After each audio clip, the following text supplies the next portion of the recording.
3. Thank you very much, John, and thank you, Jeremy and his pals.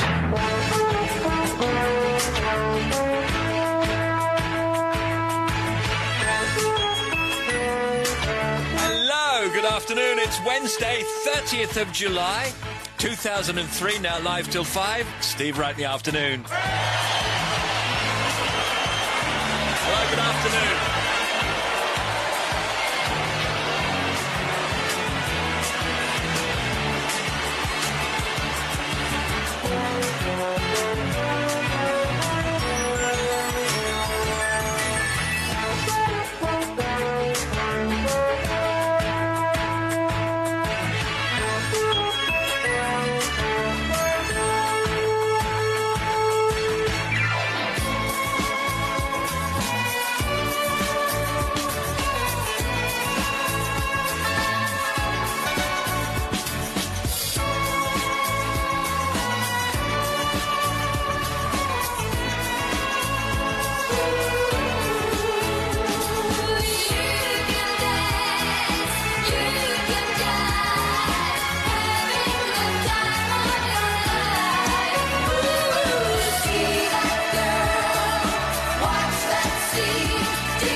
Friday night and the lights are low, looking out for a place to go,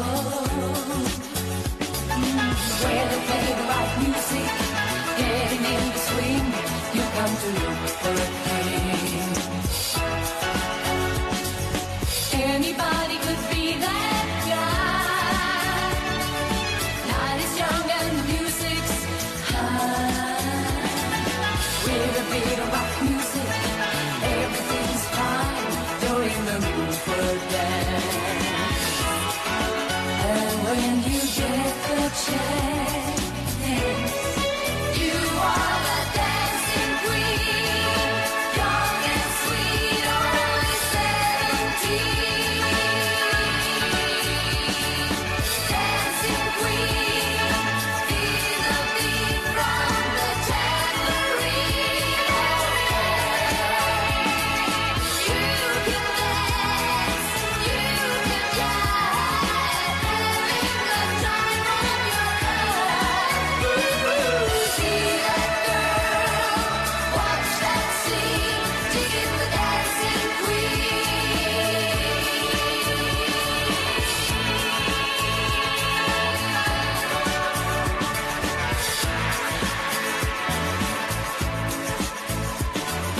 Your routine's to turn and on, leave them burning and then you're gone. Looking out for another, anyone will do. You're in the mood for a dance. And when you get the chance, you are the dancing queen, young and sweet, only 17. Dancing queen, feel the beat from the tambourine. You can dance, you can jive, having the time of your life. That would be Aber and Dancing Queen. See that girl, Good afternoon, Great Britain and the world. the dancing queen. How's it going? Yeah. Well, all right. Part 2 of the Stones today. What do you mean, Mick, man? I don't know what he's talking about, man. Is Steve Wright interviewing us or not, man? I don't know. Yeah. Part 2 of our exclusive interview with the Rolling Stones today. Part 2 coming up later. Also, star of TV, stage and jungle, Wayne Sleep will be on with us. Janie Lee Grace, Stephen Crawford on traffic, Miles Mendoza's website, The Day.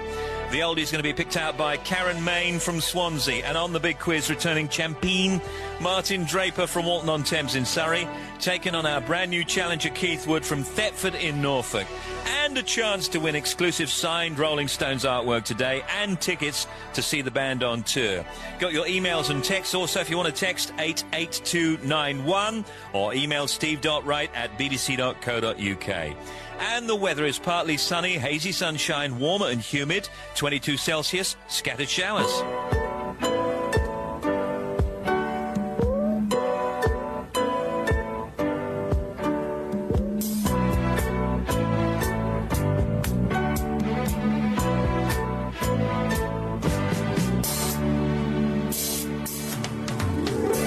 Catch a star if you can, wish for something special.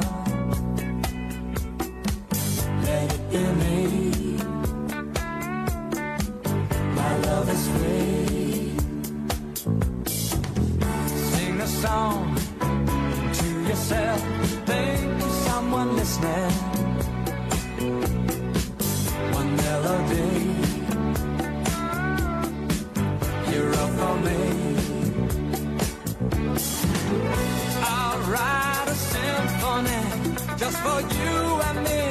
If you let me love you, I'll paint a masterpiece just for you to see. If you let me love you, let me love you. Are you ready? Are you ready for love? Yes, I am. Are you? Are you ready? Are you ready for love? Yes, I am. Are you?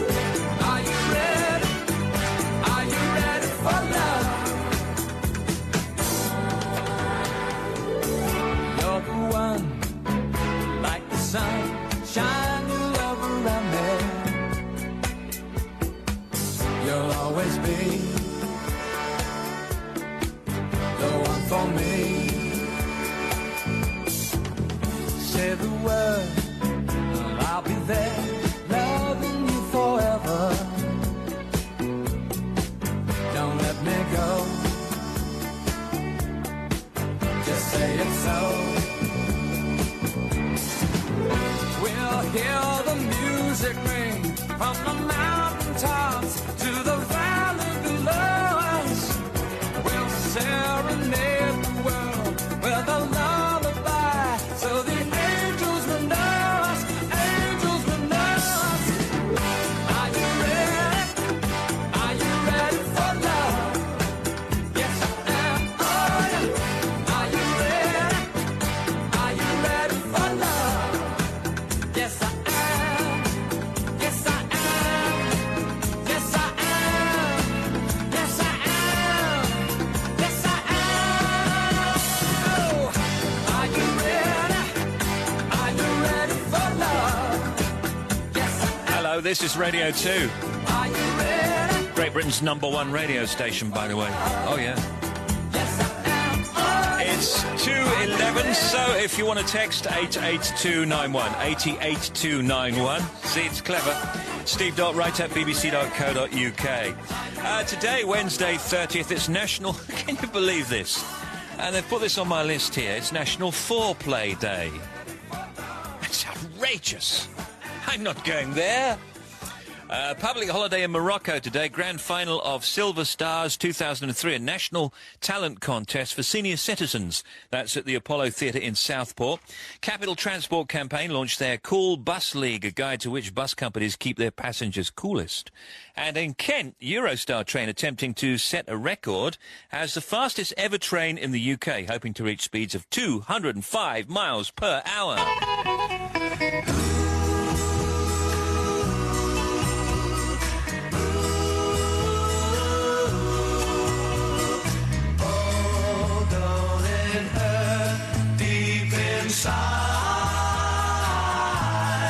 To see someone, something to hug.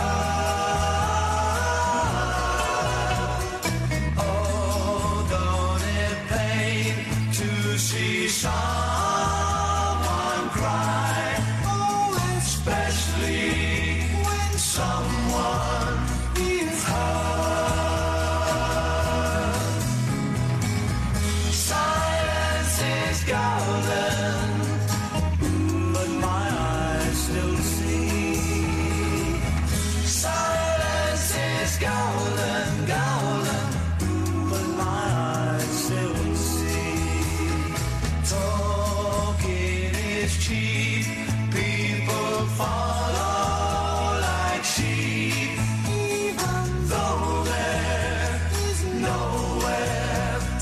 go. How could she tell he deceived her so well? She'll be the last one to know. Silence is golden, but my eyes still see. Silence is golden, golden, but my eyes still see.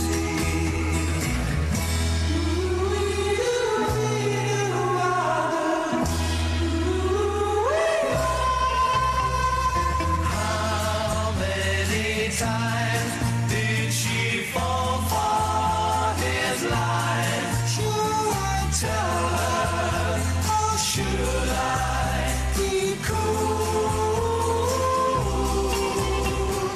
And if I tried, I know she'll say I lied. Mind your business, don't hurt her, you fool. Tremolo's Silence is Golden. In cycling, the Track World Championships start today in Stuttgart in Germany.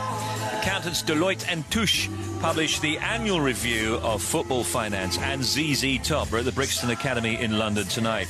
In the celeb birthdays, Kate Bush is 45.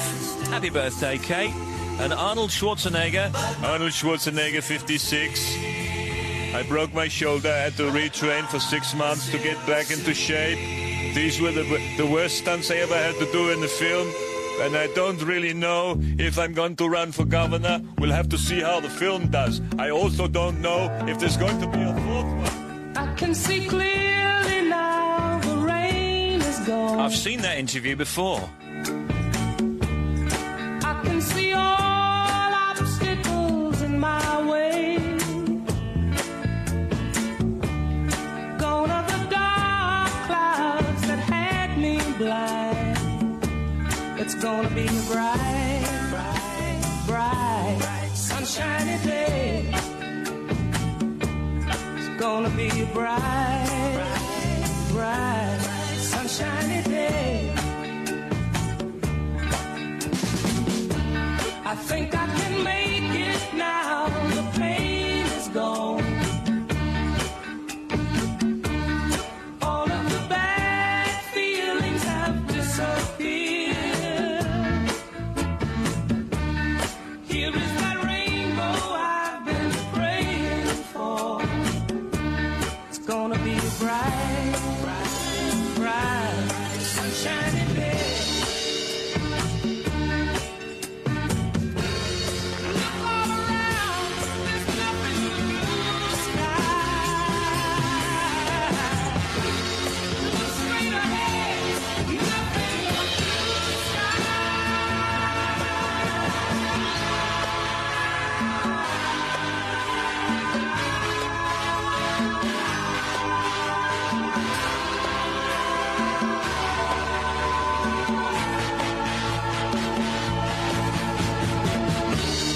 I can see clearly now, the rain is gone.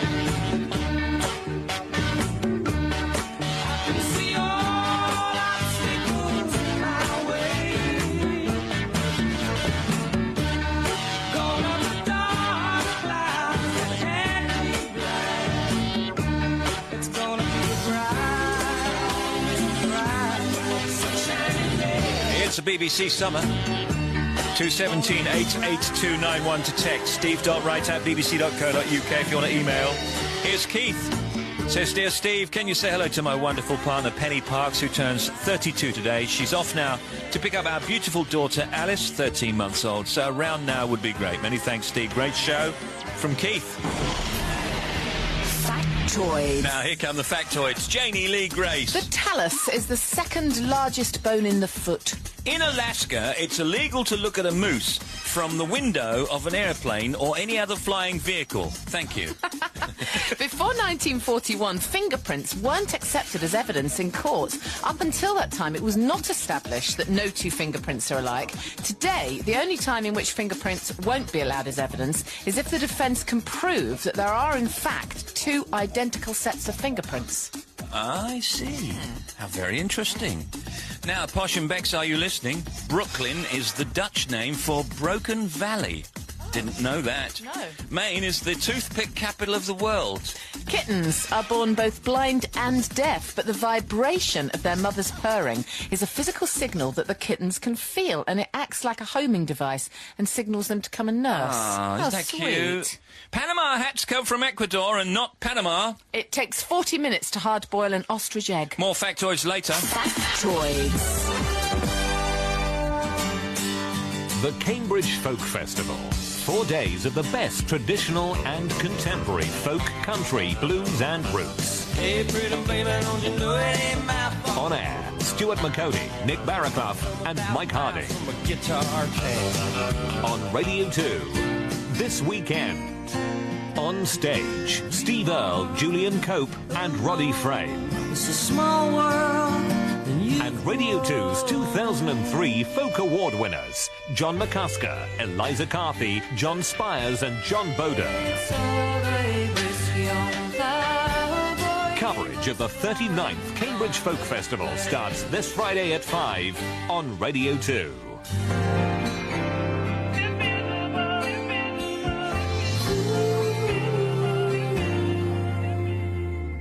What you doing tonight? I wish I could be a fly on your wall. Are you really alone? Or stealing your dreams? Why can't I breathe you into my life? What would it take to make you see that I'm alive? If I was invisible, then I could just watch you in your room. If I was invincible, I'd make you mine tonight. If hearts were unbreakable, then I could just tell you where I stand. I would be the smartest man if I was invisible. Wait, I already am. Saw your face in the crowd. I call out your name. You don't hear a sound.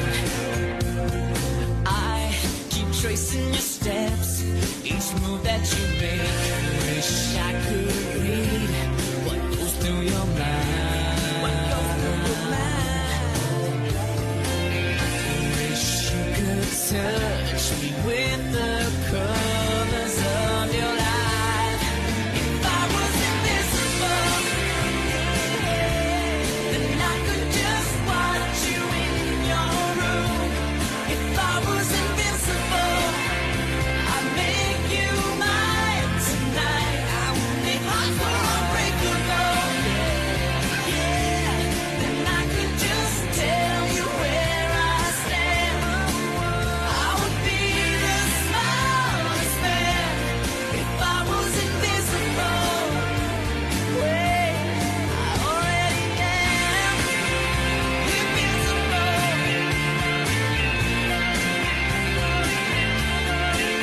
I am nothing without you, just a shadow passing through.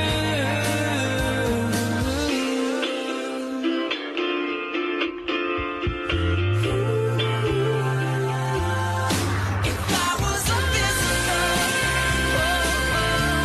then I could just watch you in your room.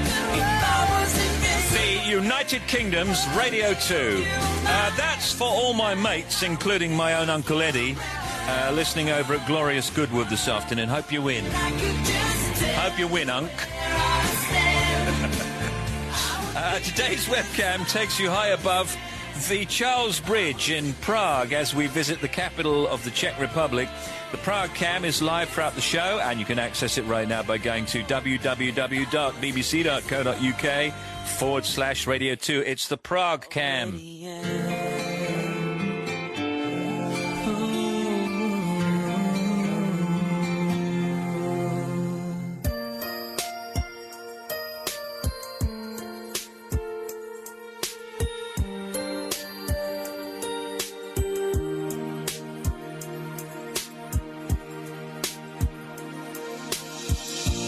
Back when I was a child, before life removed all the innocence, my father would lift me high and dance with my mother and me, and then spin me around till I fell asleep. Then up the stairs he would carry me, and I knew for sure I was loved.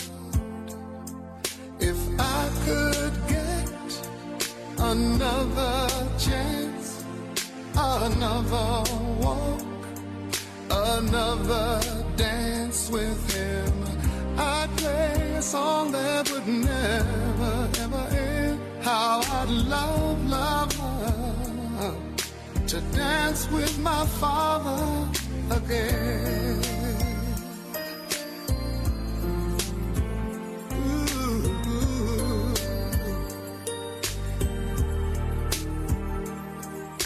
When I and my mother would disagree,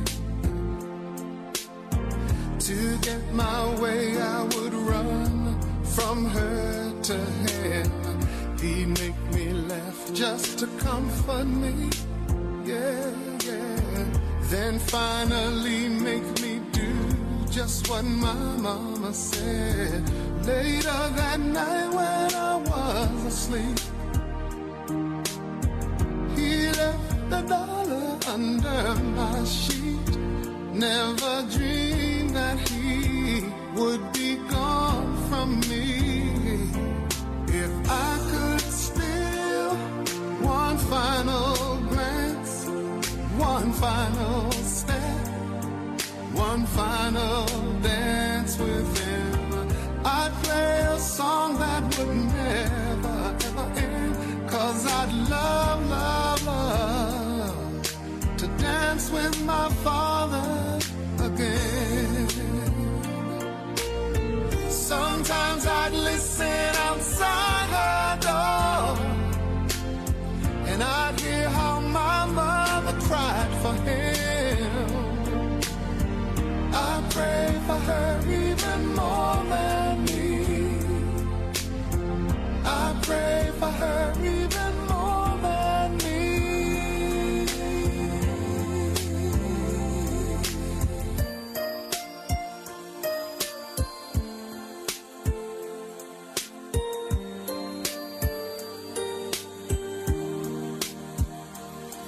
I know I'm praying for much too much, but could you send back the only man she loved? I know you don't do it usually, but dear Lord, she's dying to dance with my father again. Every night I fall asleep, and this is all I ever dream.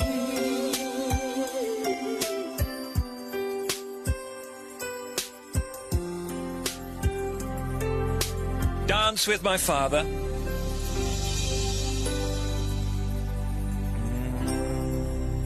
Stuart McConey's on at 5 o'clock, sitting in for Johnny Walker with the drive time. Stuart today has got on comedian Mark Steele. Steve Wright in the afternoon. Now, In the news, TV viewers have growing concerns about reality TV shows which humiliate and exploit contestants. According to a study, the UK's Broadcasting Standards Council, the BSC, interviewed more than 2,000 members of the public and had discussions with 14 different groups to gauge their views. The report suggested viewers were concerned public perception of contestants could be manipulated through editing. Well, find me a television programme that isn't live, that isn't edited. Yeah, absolutely. So there. Fears of a security crisis at the heart of government were growing last night after it emerged that 6 laptop computers have been stolen from Whitehall, according to Ben Taylor and Zoe Catchpole in the press. At least 3 of the portable devices are understood to have been taken from the Cabinet Office, which directly supports the work of the Prime Minister. Debt levels have soared to a record high, with Britain's borrowing a staggering £10 billion last month alone. And here's Janie Lee Grace, and in a moment Miles Mendoza sits in for Tim. Children are suffering an epidemic of damage to their teeth caused by the acid in fizzy drinks and many fruit drinks, say dentists. Yeah. Some manufacturers are even adding ingredients that increase the risk of tooth erosion, it has been claimed. Dental experts are demanding changes to the recipes of fizzy drinks to stem the increasing prevalence of tooth erosion among children and teenagers over the last 10 to 15 years.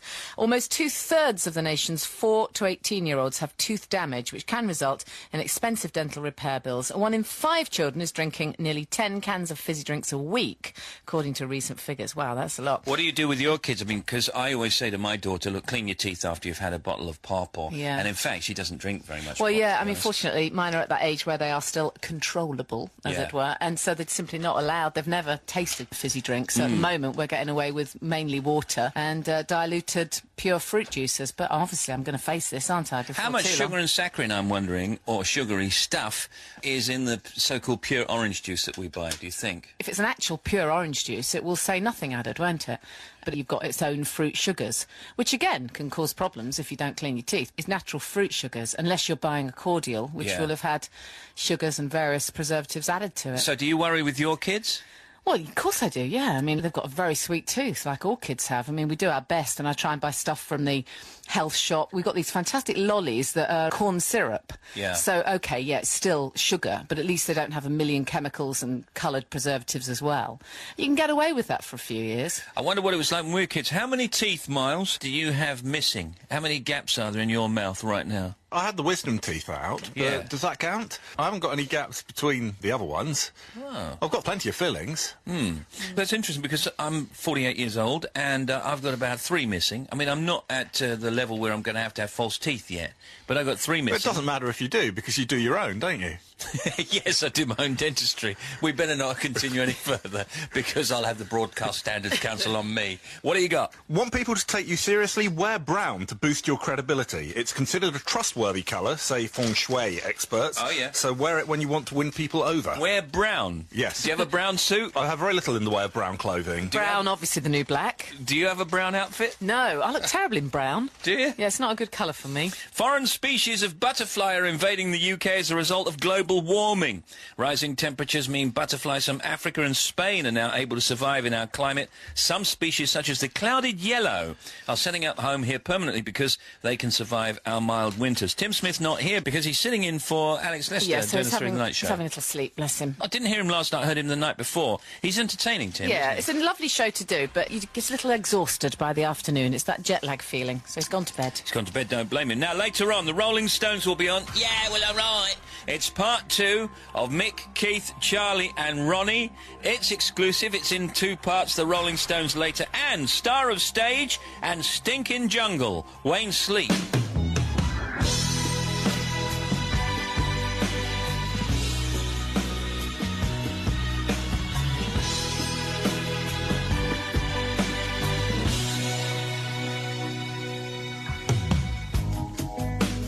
Roll me in a lifetime. And she makes you feel better.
Macy Gray. You're listening to Radio 2.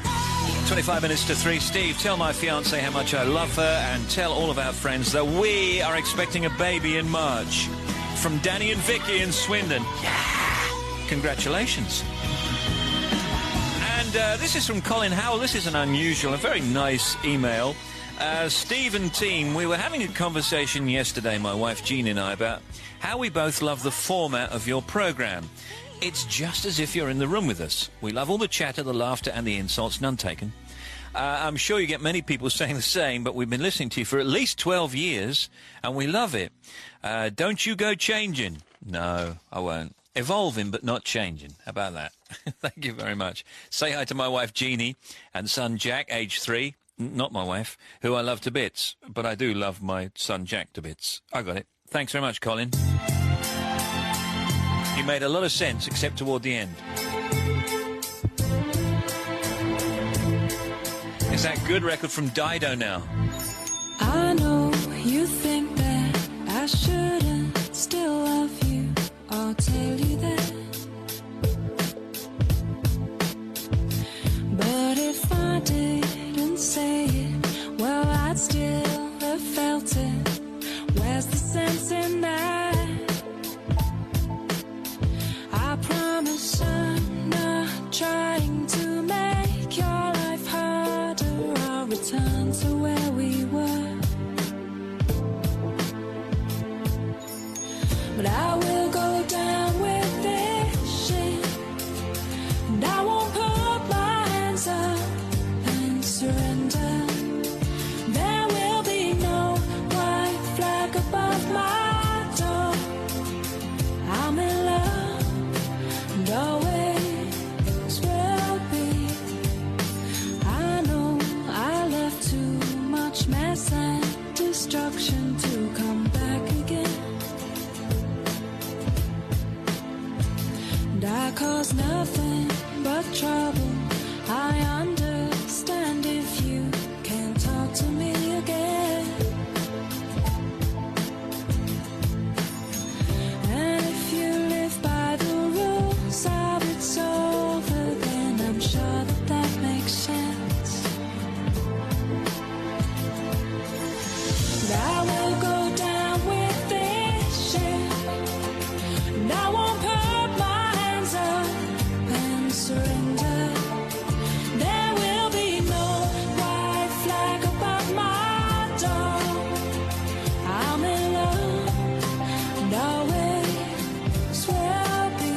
And when we meet, which I'm sure we will, all that was there will be there still. I'll let it pass and hold my tongue, and you will think that I've moved on. I will go down with this shit, and I won't put my hands up and surrender. There will be no white flag above my door. I'm in love and always will be. I will go down with this shit, and I won't put my hands up and surrender. Now, if you were listening to the programme yesterday, you'd have heard us launch our competition to win some fantastic Rolling Stones prizes and the first batch of interviews with the Rolling Stones.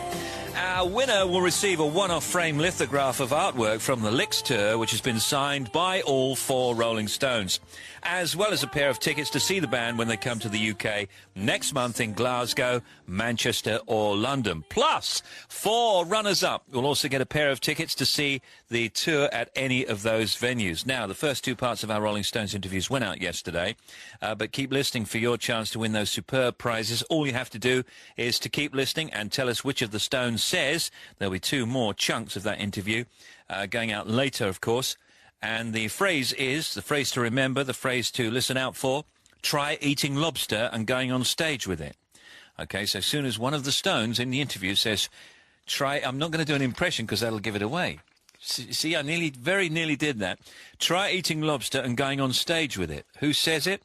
And when you hear it, once you think you know, you can enter the competition online or send us a text message to 88291 with the word answer followed by Mick, Ronnie, Keith or Charlie. We'll pick the winner on Friday, but don't forget, if you miss any of the Rolling Stones interviews this week, then you can listen to them on my pages on the Radio 2 website at www.bbc.co.uk/Radio 2. We'll also find the rules for the competition and some fantastic photos from our trip to Stockholm to meet the band. Good luck. BBC Radio 2. Now, 19 minutes to 3. Here's Steve with the traffic. M6 in Cumbria. Still 2 lanes blocked northbound at junction 40. That's Penrith, following an accident with 2 lorries. Now, Vulcan Bomber went past there fairly recently, still causing a few problems there. In Merseyside, the A59 between Liverpool and Ormskirk is closed northbound in Maghull. That's after an accident causing quite a few problems there. Now, M62 westbound over Saddleworth Moor. The accident we had around junction 22 has now been cleared over to the side, but when Chris called, there were still fairly heavy queues. It's a bit slow, I think, 24 to 23. Also, watch out for a wide load heading eastbound at junction 18, says Sandman. And watch out, too, that whole stretch, very heavy rain indeed. Now, in Derbyshire, the A621, just to the west of Chesterfield, is closed between the 619 at Baslow and the Owler Bar area, which is the B6054. That's following an accident, thanks to the callers who rang in with that one. Fairly close to that, Tog in the Mog says, in Glossop, the A624, there's an accident on Victoria Street, right in the town centre, and police have got that road blocked off. Birmingham, northbound on the M6, not actually too bad at the moment, but southbound, fairly heavy going from Hilton Park down to the M5 split, says the hippie. Also, Tomcat says, on the A5, just at the end of the M54 in Shrewsbury, there's a vehicle fire causing big problems. Southbound on the A1, Picture Man has called up. Now, near junction 17, which is the A1139 to Peterborough, there's an accident, only just happened, that one, causing some problems. A13 in Essex, there's a breakdown blocking 1 lane westbound at Stanford Le Hope bypass. London, M25. Clockwise from 18 to 19, there's a breakdown causing problems. And if you're heading down from London, down the M23, where it becomes the A23 at Pease Pottage, south of Crawley, there's an accident there causing delays north and south. And finally, the A303 in Somerset, just after Wincanton eastbound, that's cleared, says the Snowman. Next update around 3:20. Thanks, Steve. Partly sunny, hazy sunshine, warm and humid, 22 Celsius, scattered showers.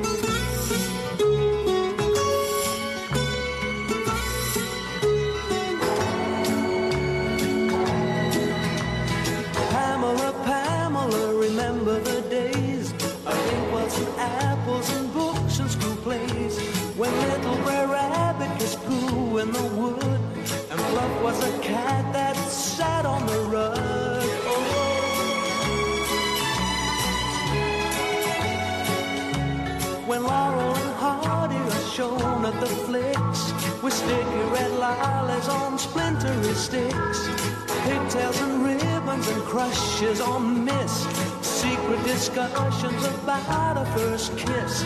You were young and everything was new, impatient to do things you couldn't do. Oh, Pamela, Pamela, you started to grow answers to questions you wanted to know, when the rest of your childhood forgets as a dream, and the harshness of life dims the peaches and cream.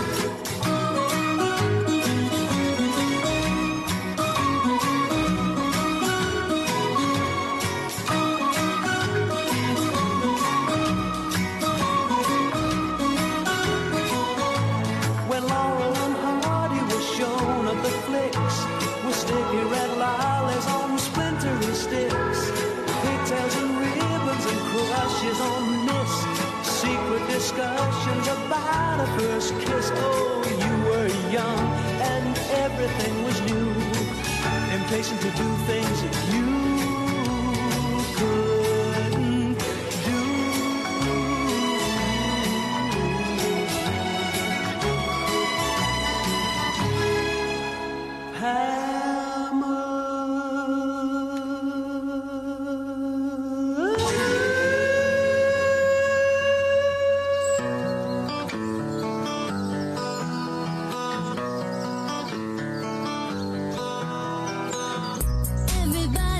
comes to Hollywood, they wanna make it in the neighborhood.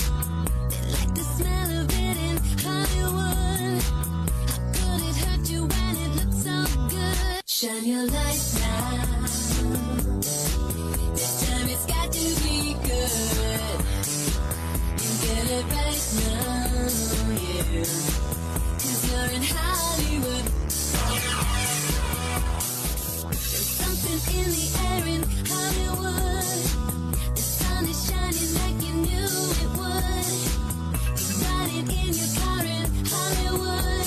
You got the top down and it feels so good.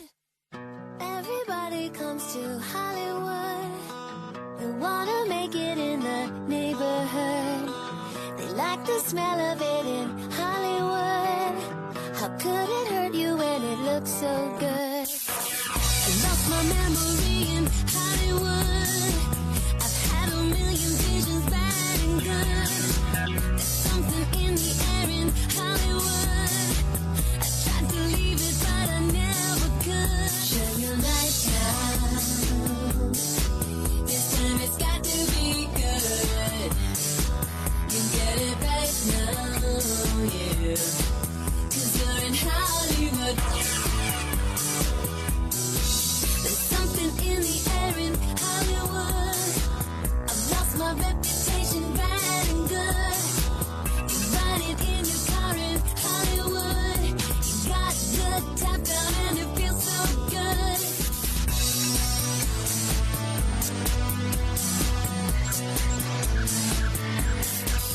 Music stations always play the same song. I'm bored with the concept of right and wrong. Everybody comes to Hollywood. They wanna make it in the neighborhood. They like the smell of it in Hollywood. How could it hurt you when it looks so good? Shine your light now. This time it's got to be good. You get it right now, yeah. 'Cause you're in Hollywood. 'Cause you're in Hollywood. 'Cause you're in Hollywood. Hollywood. Hollywood. Hollywood. Check it out. This bird is flown. Now, also in the news today, 10% fewer Brits died at work last year. Figures show today. The Health and Safety Commission said a total of 226 people died doing their jobs in 2002-03, 25 fewer than 2001-02. I doubt if there's any trends to be gained from that. A report claims television hospital... Listen to this.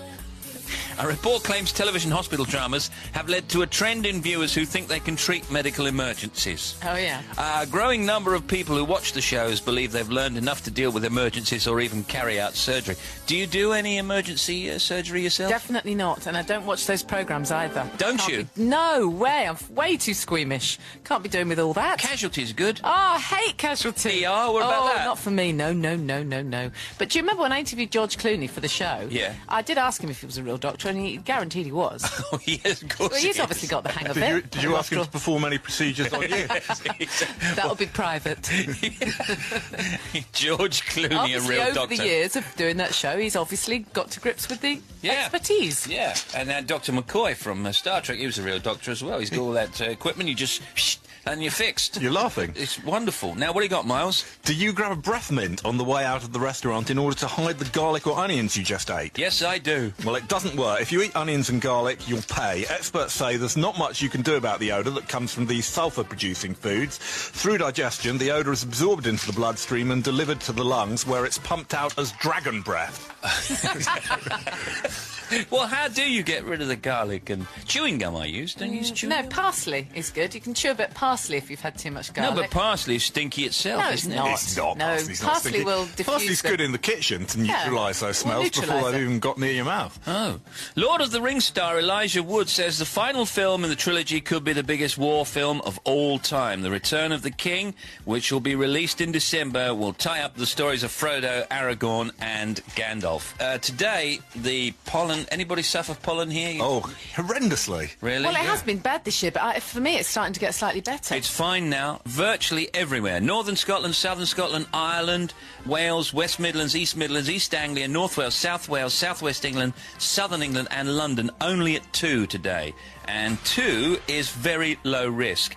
And the weather from the popular holiday destinations, Nantes is cloudy and 24 degrees. New York is sunny and 30. Naples is sunny and 35. Tenerife sunny and 28. Athens sunny 33. Barcelona, I'm from Barcelona, sunny 33 degrees. And the holiday currency rates, Eurozone, you get 1.35 euros to the pound sterling. This is Steve Wright in the afternoon. Coming now, the non-stop oldies.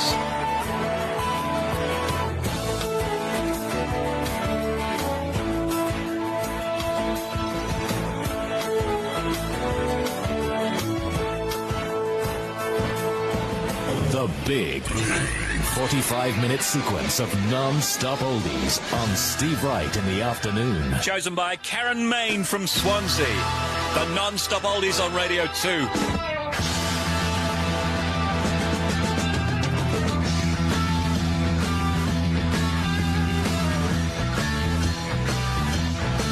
Well, we got no choice. All the girls and boys making all that noise 'cause they found new toys. Well, we can't salute you, can't find a flag if that don't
Rebel Rebel. Here on Wednesday's Big Show, part 2 of our exclusive interview with all 4 Rolling Stones. And also star of TV, stage and jungle, Wayne Sleep coming on later. Janie Lee Grace, Stephen Cranford with The Travel. Miles Mendoza's website of the day, The Oldies, picked out by Karen Main from Swansea. Then, on the big quiz, returning champion Martin Draper from Walton-on-Thames in Surrey, taking on our brand new challenger Keith Wood from Thetford in Norfolk. All that and more coming up.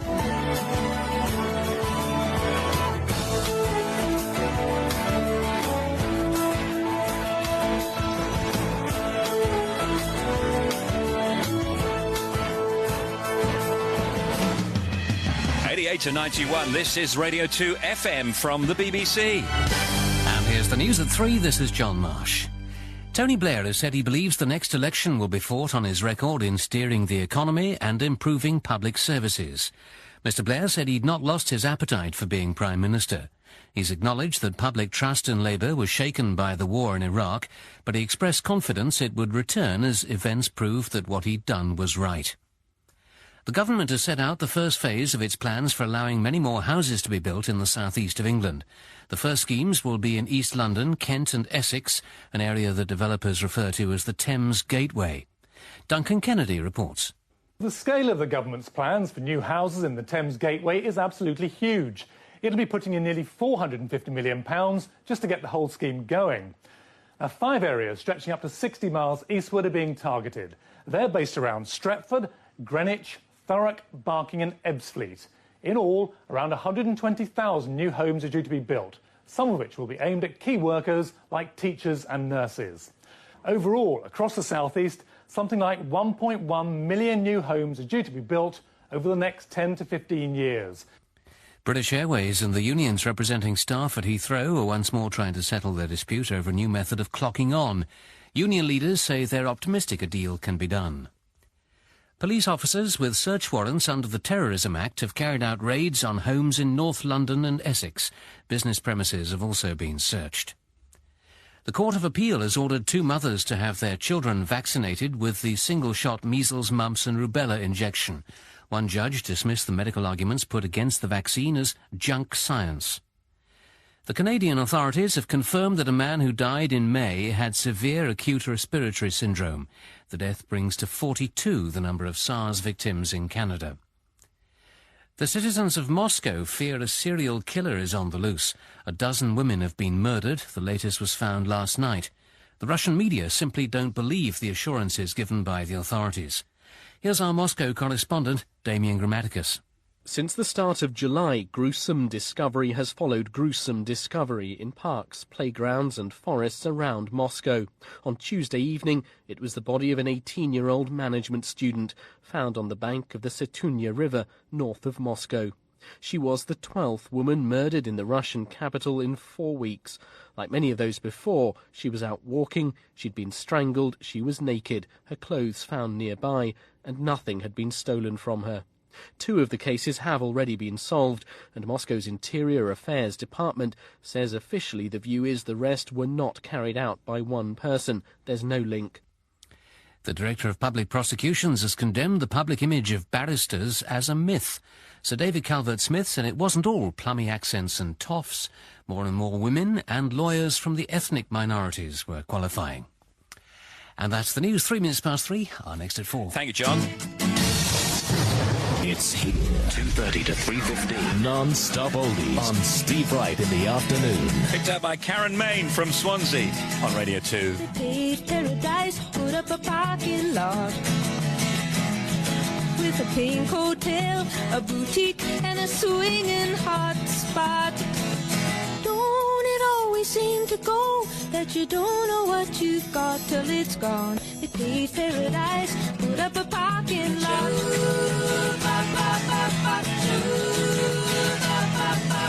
They took all the trees, put them in a tree museum,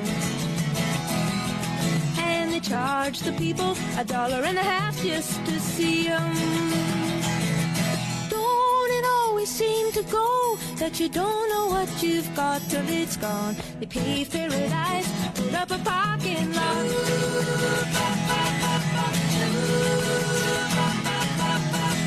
farmer, farmer, put away the DDT now. Give me spots on my apples, or leave me the birds and the bees. Please don't it always seem to go that you don't know what you've got till it's gone. They paved paradise, put up a parking lot.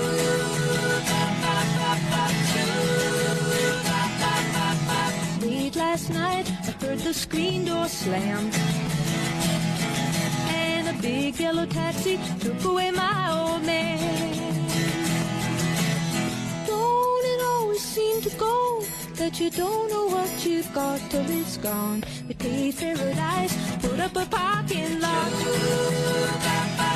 I said, don't it always seem to go that you don't know what you've got till it's gone?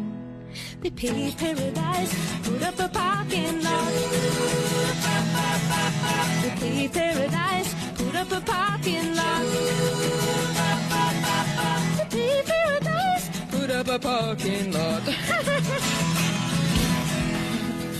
So, these oldies selected by Karen Main from Swansea. Hello, Steve. I live in Swansea with my boyfriend Ian and my children Natalie, who's 15 and a half, and Rhiannon, who's 22 months old. My eldest child, Christopher, has flown the nest and studies at Swansea Art College. Ian and I always listen to the programme and love the golden oldies. We finally got around to sending in a list, and I hope you enjoy them all. Well, we're enjoying them so far. They're brilliant. Please give my best wishes to all the gang and keep up the good work. Cheers, Steve, from Karen Main, Swansea. The big 45-minute sequence of non-stop oldies on Steve Wright in the afternoon.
Lane from Swansea picking these non-stop oldies, just like Carlos Santana.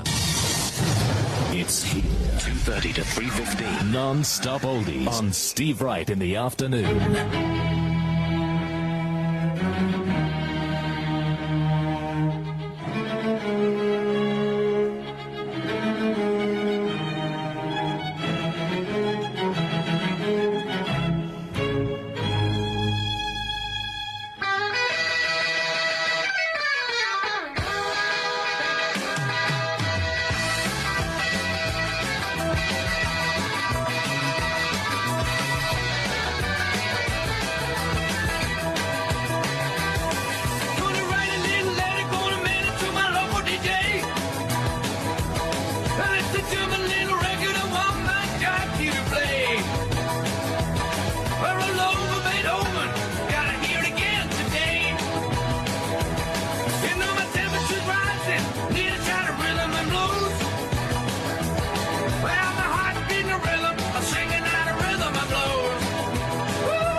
Get your lover and a reel and rock it.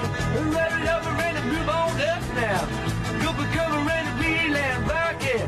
Run it over, Beethoven. Touch our cock to the news. Whee!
What am I supposed to do now?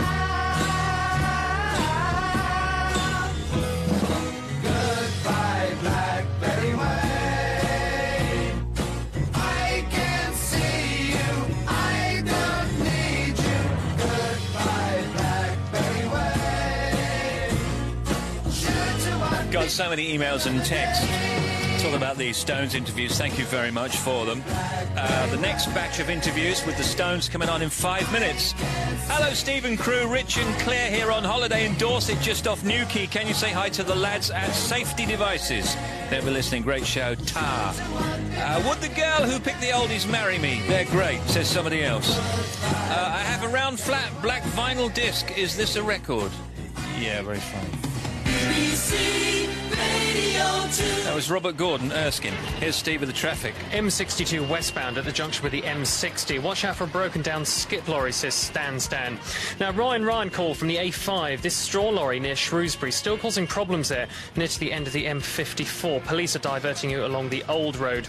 A1 southbound near the junction 17 and the Peterborough turn. All on the side now, that accident, says Ian. On the A14 westbound between the Welford junction 1 and the M6, there's a hay lorry on fire. Thanks to all the callers who've rung in about this. It is actually in a lay-by, but because it's quite fierce, they've closed off lane 1. A couple of miles of queues there. Southbound M1, there's a 2-mile queue into an accident just south of Watford Gat Services. That's between 17 and 16, says Texas Ranger and safety men. Big queues there. And finally in Devon, the A30, the road is partly blocked southbound by fallen trees at Moncton. That's it. I'm back with more half an hour. Thank you, Steve. 3:16. Rolling Stones next.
Tim Smith, my son Tom, and me went off to interview the Stones. Come on, work experience. It is Rolling Stones week, and time for the first part of today's exclusive interviews with the Stones. First up today, what are the band's good habits and bad habits? We'll start with Mick. What are they? Yeah. I'll just deal with them. Well, Ronnie brings this sense of fun and sometimes seeming completely oblivion to what's actually going on, which is always useful. Charlie's always very solid and never lets you down. Keith adds a good sort of mercurial ingredient.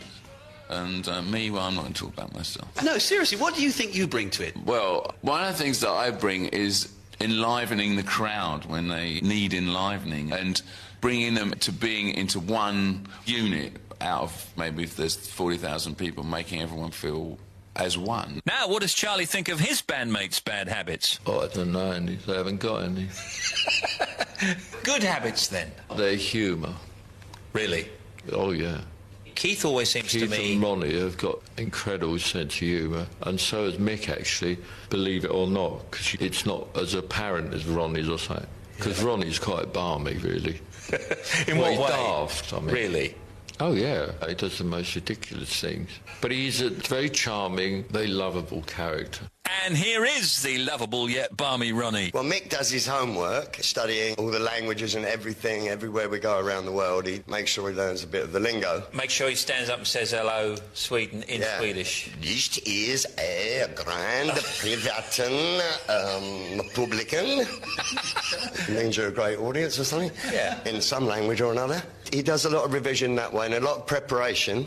Keith? He is a caring slave driver, actually. Keith is, yeah, very caring slave driver. He's got a heart of gold, but sometimes he really pushes you. I'm surprised to hear you say that, because I would have thought he devil-may-care kind of guy, you know, oh, what the hell, let's do something else kind of bloke. No? No, he always puts a lot of thought into what he's going to say, you know. If he puts you down, you can bet you've done something to deserve it.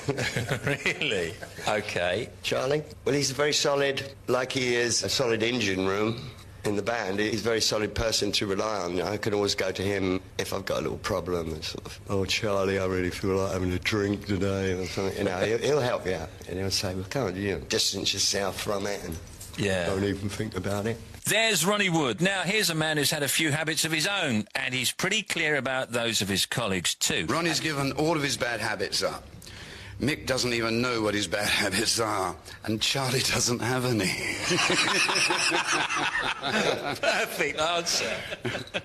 It's Rolling Stones Week. You're listening to Radio 2. This is Steve Wright in the afternoon, and now a question from Tom Wright. Keith, as a rock and roll demigod, you obviously have this image of being extremely, you know, some people would say debauched. Now, let's be honest, you're denying that maybe it's quite as bad, but would you tell me what you're drinking right now, for instance? This is called a nuclear waste. It's a mixture of vodka, depending how much you like, and orange soda. How is it? Is it a nice drink? Yeah, it's revolting, which is why I drink it and other people usually live it a room. But Cheers, I see a few Keith. more It's glasses. very kind of you. Cheers. There you go. Right, We've all got some. I think I'm going to start talking like Keith any moment. Yeah. A lot of people are actually surprised from what you've been through that, quite frankly, you're still alive. Now, can I ask, what would be your health tips to budding rock and roll stars? Stick to what you know and find out a bit about yourself. I wouldn't recommend my recipe for anybody else. And don't keep changing diets. Talking of diets, as far as on-the-road catering is concerned, this is what I heard about you, that you like simple, traditional British fare over the more lavish likes of foie gras and lobsters. Enjoy. Try eating a lobster and going on stage, mate. That thing I'll be talking to you for the whole show. Meanwhile, you know, hello, here comes that lobster again. But what do you eat then? Roast beef? At a show, I take a shepherd's pie, man, because you don't have to digest it. So if I'm hungry before a show, about an hour or two before, I'll take a little of that, because it's like baby food. Yeah. You don't have to chew it. It's not going to sit like a rock on you, you know. So that's the reason, the shepherd's pie thing. But basically, yeah, anyway, I am a meat and potatoes guy. I like a bit of fruit, you know, but who doesn't? Lavish goblets of wine. You know? That's your recipe for eternal youth. Yeah. How about a sausage roll? Oh, great, man. You got any? Rolling Stones Week. On Radio 2, there was Keith, and more from the Rolling Stones between 4 and 5.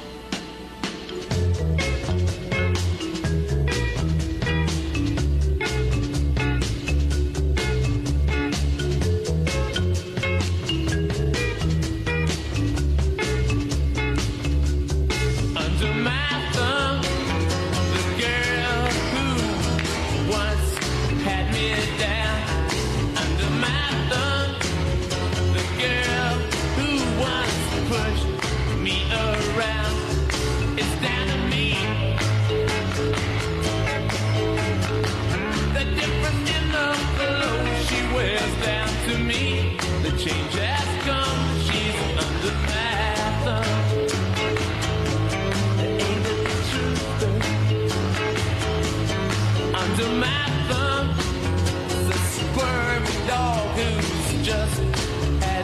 day. Under my thumb, a girl who has just changed her ways. It's down to me. Yes, it is the way she does just what she's told. Down to me, the change has come. She's under my thumb. It's alright. Under my thumb, Siamese cat of a girl. Under my thumb, she's the sweetest pet in the world. It's down to me. The way she talks when she's spoken to, down to me. The change has come. She's under my thumb. Take it easy, baby.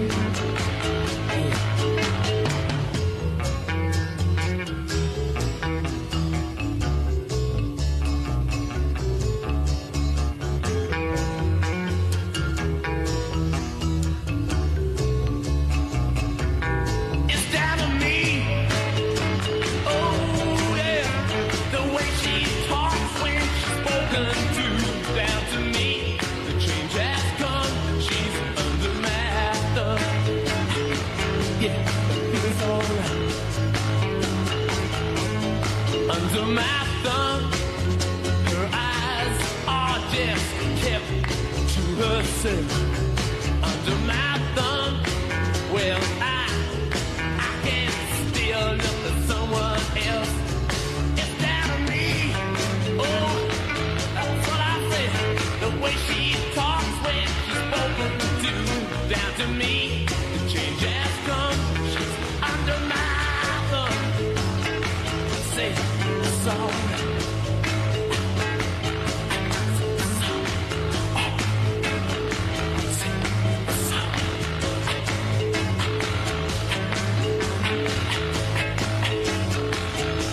Rolling Stones, Under My Thumb. Radio 2, 3:28 now. Factoids. Now bring back the factoids. Here's Janie. Researchers don't know why killer whales like to rub their sensitive stomachs on the bottom of shallow beaches, but they think it might be their personal form of grooming. Yeah, they got an itch. Yeah. Got an itch. They've got an itch. Yeah. Cyprus has a map on its flag. Cyprus does. Eagles mate while airborne. Australia has the richest source of mineral sands in the world. A few years ago in Vermont, about 70% of traffic tickets were issued to male drivers. Now, a newspaper in the town found that a few male officers were issuing none of their tickets to women, only to men. But now they've straightened it out. It's all fair now. But what's our conclusion then? Well, I would say they're a little sexist, wouldn't you? OK. A jiffy is an actual unit of time. 1/1000th of a second. Factoids. Quiet, please. Being a British tennis player is hard work. Oh, to get to the top takes a lot of dedication and practice. Oh, 15. Missed it again. Now, like a lot of other British players, I'm a big digital radio fan. Oh, 30. so over the last month, I've been skipping training. 14. Saving myself almost a Wimbledon fortnight. So that I can listen to comedy greats on BBC 7 on my new DAB digital radio. Gam Cyprus. After all, you shouldn't take things too seriously. Well, it's only a game, isn't it? Yeah. Make time for digital radio. 5 new stations from the BBC. To find out how to enjoy these and others, go to www.bbc.co.uk/digital radio. I wonder who that tennis player was supposed to be. Who was it? That wasn't Tim.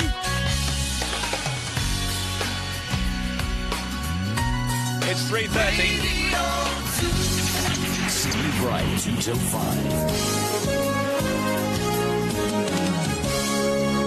Now Wayne Sleep is here. Look, Wayne Sleep. Yes, sir. Wayne Sleep. Now, the I'm a Celebrity, Get Me Out of Here star is appearing as the child catcher now in the musical Chitty Chitty Bang Bang at London Palladium.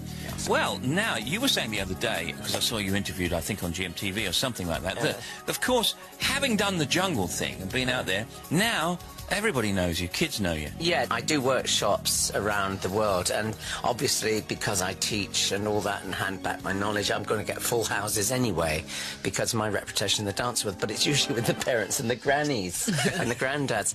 They tell the kids to go along and they put them forward, but when I walk into the room, they don't know who I am, basically. But now I walk in, they go, "Hello, Wayne," and it breaks the ice straight away, you know. I teach them how to audition for a show or improvise, and they have to make up their own steps at the end. Something interesting in the mainstream, we were talking to Twiggy a couple of days ago, and I was saying that I saw her in My One and Only, in with Tommy Tune. And, of course, on Broadway, there are lots of popular, well-known dancers. But I think if you ask people in this country, unless you're really in the know, to pick 10 famous, popular dancers, they might have trouble. Why is that? I just don't think dance is marketed in this country. I think that dance is the poor relation to actors at the National Theatre, the Royal Opera House. It's sort of like a shrine on its own, even though it's right in the West End. They don't promote their stars. Darcy Bustle is about the only person I think is well known now. The TV has come a little way to help in a bit. There's been that Channel 4 dance series. It comes in, it comes out. Really? I mean, when I did the Hot Shoe shows in the early 1980s, we had 2 series of 6 and a Christmas special for 2 years running. I thought, hooray, we've broken in. And the door closed as soon as I stopped. Here's a question for you, Wayne. If you're in the 6th form, or if you're just about to go to uni and you think, well, really what I want to do, I want to learn to dance. Oh, you can do that. You can take a degree in dance now. Because contemporary dance is easily and more accessible at an age of 18 or whatever, you can actually pick it up. Not easily, but you can do that. But whereas classical ballet, you have to train from when you're about 9 years old. So there is an outlet in that way. So there are a lot of contemporary groups out there doing a lot of modern and good work. What did you think of the whole explosion of the Celtic style of dancing? Oh, well, that put dance back on the map. I think it was the first time since I'd done Dash, filling houses like 3,600 at the Apollo Victoria and places like that, and then toured the world with. And my show was very accessible because I did takeoffs of Olga Korbut, the gymnast, and John Curry, who I emulated in ice skating, and Torval and Dean, and people like that. Whereas the river dance thing brought the music, the Irish music, right up to date. I mean, it was a hit just listening to the music, wasn't it? Yeah. And that wonderful stampede of dancers coming at you for that 10 minutes of relentless Irish jigging around. It's just phenomenal, and it makes you go all goosey. But back on the kind of regular contemporary dance, even though, as you say, there isn't really much on the telly, it still is hugely popular, isn't it? Oh, yeah. Well, I mean, I go around England, and in one day, I teach 500 kids. Now, tell me that dance is unpopular, somebody. It's not. It's just that it's not marketed properly. No, but also, if your boy was going to Eton and dance was on the curriculum, would you send him there? Well, I certainly would. I think it's a fantastic thing for boys to do. Well, I know, but, I mean, they all join the choir, that's okay. Yeah. And they all sing, and they all What are you saying, Wayne? What are you trying to say? I'm saying that's still got a stigma about it. Why? But what about Billy Elliot? That must have changed that a bit. Yeah, for about 5 minutes. Yeah. And it's only in this country. Everywhere else, like in Russia, it's considered on the top scale up with the politicians and the scientists. Dance is considered an Olympic sport. Fred Astaire always looked very in control and very manly. Yeah, but I mean, it's all manly. It's just that they don't choose to show the right things on television. Did you see the as one of the Faking It series on Channel 4, which I love that programme, and they did the one where the male ballet dancer became, over the course of a month, a wrestler. Oh, my God. I mean, it was absolutely fascinating. But what was so interesting, I mean, he did a very good job, and he managed to sort of fool the judges that he was a wrestler. But what I couldn't help but thinking all the way through was, there's no way that that could have happened in reverse. Oh, no. The wrestler could not have become a male ballet dancer in 4 weeks. No, it takes about 8 years. But because he was so athletic and so strong and had such stamina, the ballet dancer was able to adapt. Yeah, I think the problem is that it's an 8-year training, and therefore it's a scientific thing that if you don't know about it and have not even studied a bit of it, sometimes you miss what's really going on. And, I mean, dancers are like racehorses. They are incredibly finely tuned. We don't build muscle, we build strength, wiry strength, and long limbs, because you want to look aesthetically good-looking. You're drawing lines in the air like you draw lines on a canvas for painting. That's what you're doing in the air. And those shapes have to be good. You can't, like, jump around like an inflated balloon and do all the steps right like a wrestler would look. It's great. I'm struck by your enthusiasm for the work still after all these years. It's great. Let me just take a break and we'll come back and talk about the flying car in a moment. Yeah, the flying car. Wayne Sleep is here. Would you like a drink with me? can I talk to you? So you know that you don't have to leave. Saying why didn't I go home with you tonight? Ain't fresh from out of town, just breezed in, so I thought I'd take a look around and find a party with the vibe is right. Talking maybe meet a honey, take her home tonight. So shades on, tops off the whip, taking in the sights as I cruise the strip. As I pull up to a red light, I see this pretty little shorty in my headlights. This girl looks half black and half oriental. Man, this chick's got class and style. I'd like to ask her for her credentials, name, address, numbers to dial. She plays tough when deep down she's gentle. It ain't hard to read the signs. This girl bangs like Dre instrumentals. Well, here's an acapella of mine. Girl, would you like a drink with me? Don't mind, can I talk to you? So loud, your body close to mine. All night while we're dancing in the mood. We can spend the night in ecstasy. Kissing, touching, caressing. You know that you don't have to leave tonight. Saying why didn't I go home with you tonight? Scene 2, all up in the club. Got my game tight, about to tear it up. Could be a night that I won't forget. Boy, I'm looking for a honey and I'm confident. I was dancing, but I had to stop when I clocked this fly girl wearing a halter top. She had her hair done, nails right. The senorita had a booty that was so tight. She was a hot girl who looked continental. Damn, her body looked so fine. The way she spoke, I saw her potential. If looks could kill, then she'd do time. I don't claim to speak perfect Spanish, but I do know a few lines. This female slicker than your average, and I gotta make her mine. So quieras beber conmigo. Don't mind, can I talk to you? No quiero sentir tu cuerpo. All night while we're dancing in the mood. Haz el amor conmigo. Kissing, touching, caressing. Y ya no me dejes solo. Tonight, saying why didn't I go home? Yo, tonight, from a distance admiring. Girl, you're looking so vibrant, and I dig the way you move your body. Let's get out of this party. Maybe we can get naughty. Say bye-bye, girlfriends, 'cause just in a minute we'll be gone if we're in sync. Yo, can we dance? And some loving, but leave your husband. All right, now Wayne Sleep is back. We're going to talk about the flying car and Chitty Chitty Bang Bang. And I've been to see it twice now. I haven't seen you in it. No, you haven't seen me. No, I haven't seen you yet. I only opened last Thursday. No, I wouldn't have seen it then. No.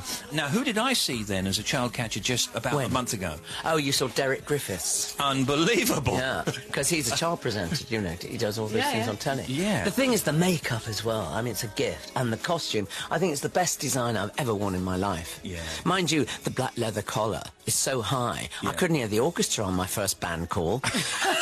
All I could hear was creaking leather. And one of the producers said, well, aren't you lucky on a Friday afternoon at 3 o'clock? Now, who is the lead in it now? Gary Wilmot. Gary Wilmot now. Yeah, he's fantastic. And he's replaced Michael Ball. That's right. But the show is unchanged. Unchanged. It's a wonderful show. It's brilliant. I mean, it costs a fortune. The thing is, my problem with it is, though, I have to drive a horse. It's a plastic horse, but it's got a motor in it, and I've got an acceleration. I don't actually drive, and I can't see either. And most of my scenes are in really dark, murky light, and I keep banging into scenery, and they go, there's another 500,000 left.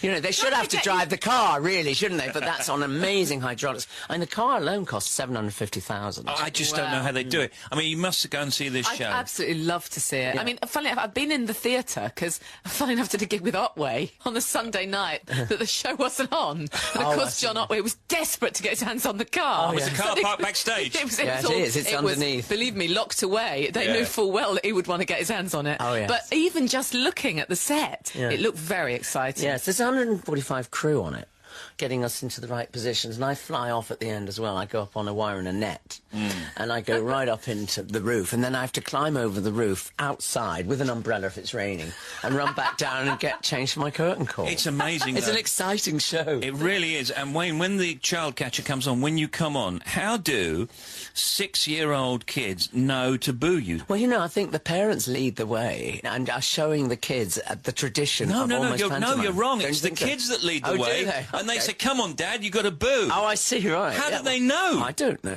I don't know. It's fantastic, isn't it? It really is. It's a built-in tradition, I suppose. How long are you going to be in it for? I'm up till October the 25th. I'm at the moment rehearsing in the day as well, Carousel, with Sam Kane, who's going on tour. Right. Which is great. I'm doing the choreography for that, so I'm a bit tired. So when does that come up? Sam Cain starts in Bromley August the 22nd. He has a 32-week tour, my God. goodness. And then I go back to Covent Garden to the Royal Ballet at Christmas for Cinderella. But I hope to come back into this again, Chitty Chitty Bang Bang, because it's a wonderful part. But you're only on for a few minutes, but in that few minutes, it's up to you to grab them and frighten them.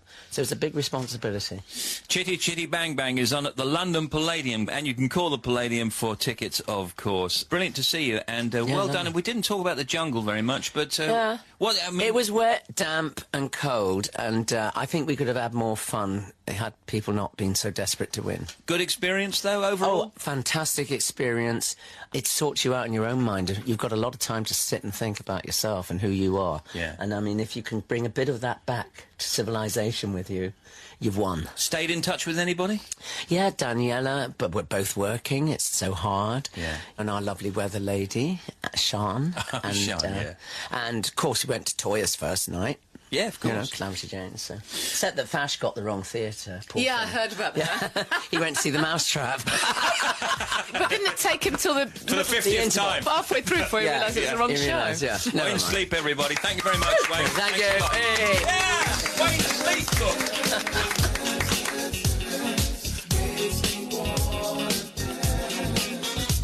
When I saw you, girl, I knew that you were something out of a storybook.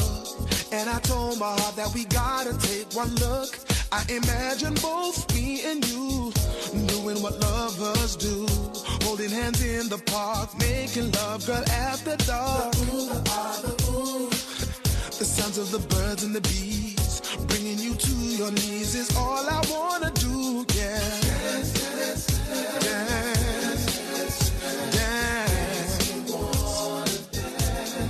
I just wanna dance with you. I just wanna roll with you. I just wanna be the one that really gets to know you. I don't care and I don't mind. I will spend a whole lifetime. This is what it takes for me to hold it down and make it mine. Every day spent like the first, taking us right back to the birth of our love. Seems to me as if I will never get enough. Thinking about the way that we first kissed. It was a night like this. We stayed together every day ever since.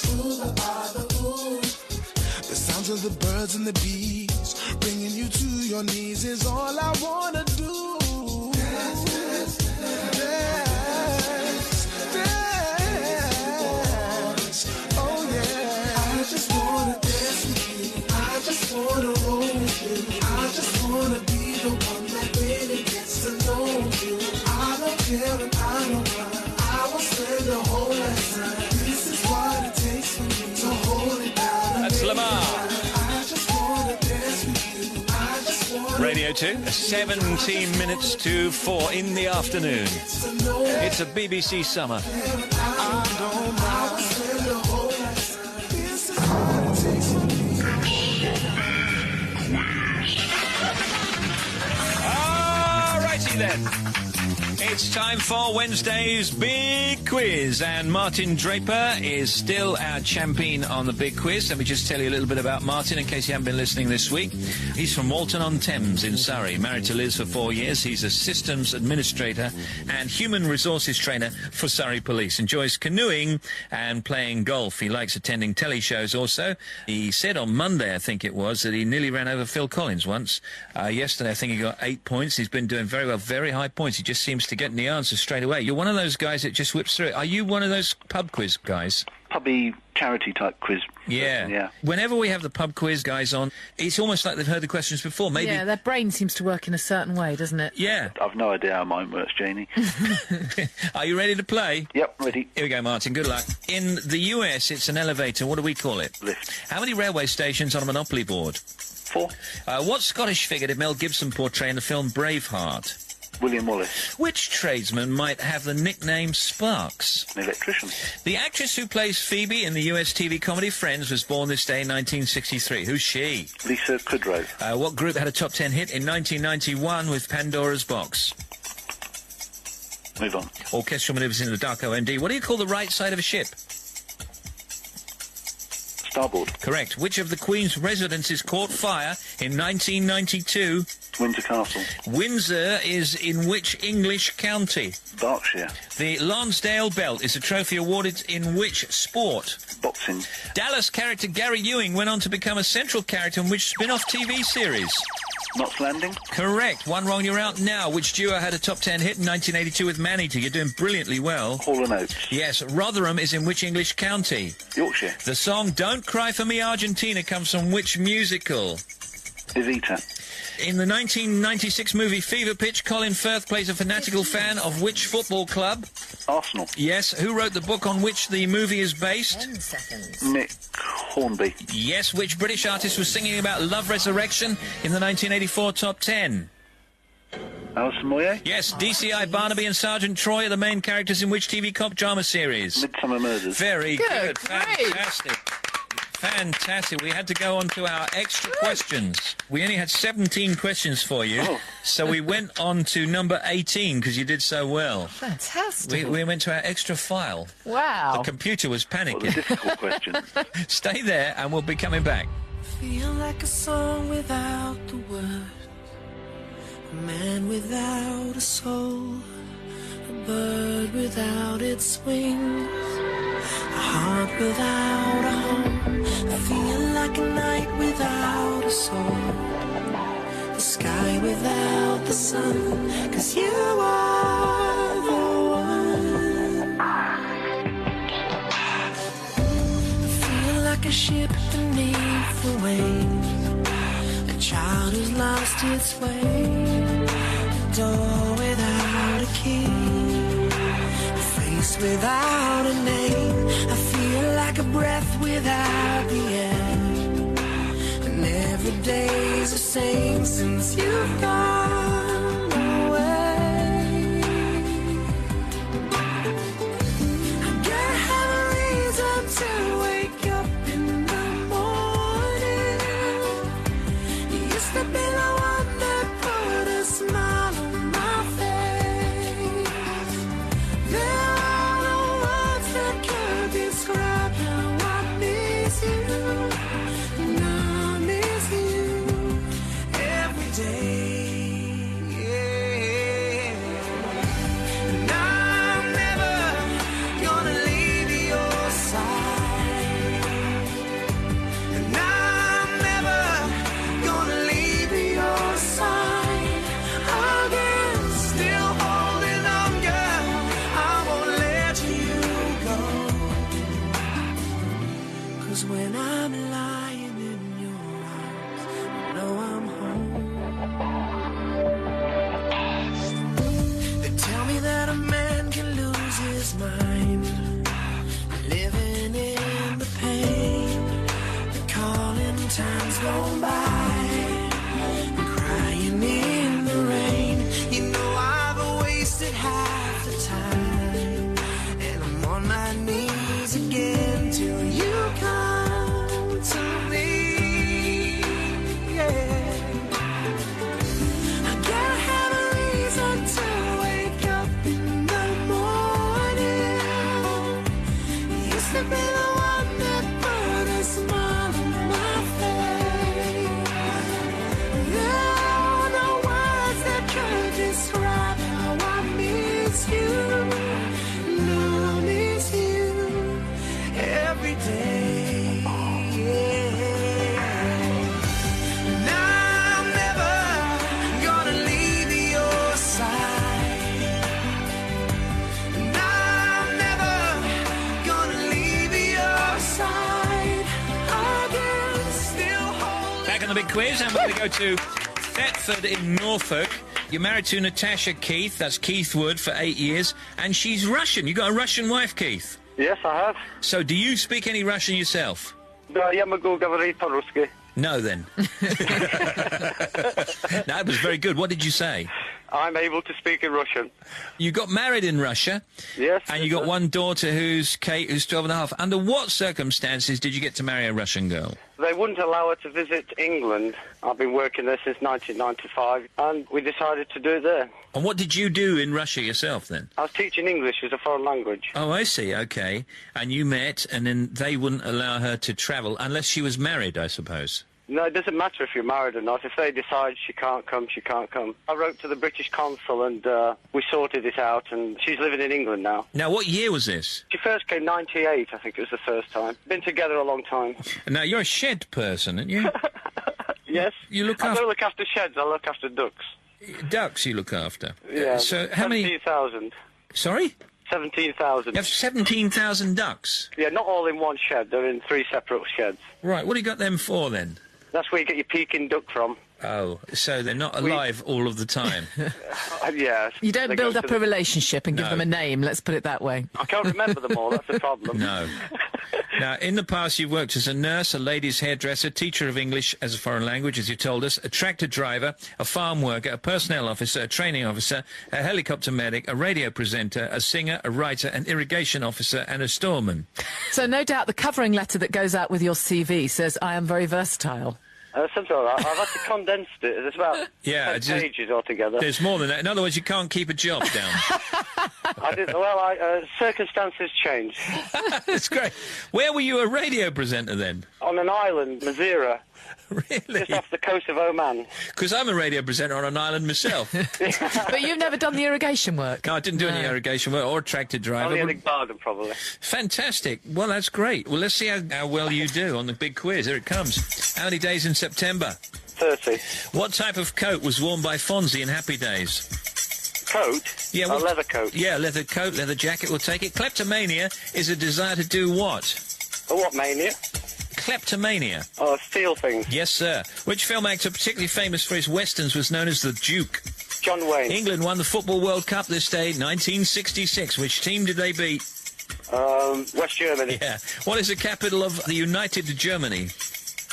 Berlin. Correct. Which instrument in the shape of a long pipe is traditionally played by Australian Aborigines? Didgeridoo. Which American singer had a UK #1 hit in 1964 with It's Over? Pass. Roy Orbison. In which century did King Henry VIII reign? Century, the 16th century. 16th century, correct. In caves, does a stalactite hang down or grow upwards? Down. Yes. Now, it's one wrong and you're out, of course. What colour is the jacket presented to the winner of the US Masters Golf Tournament? Green. Greenan, correct. Who is the actress Gaynor Faye's famous writer-mother?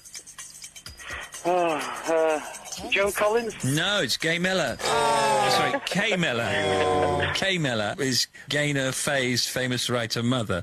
I think I probably confused you, but it doesn't matter. You did fantastic. I didn't know anyway. Good. Stay there. We'll come back and find out how you both did. Could be close, this one.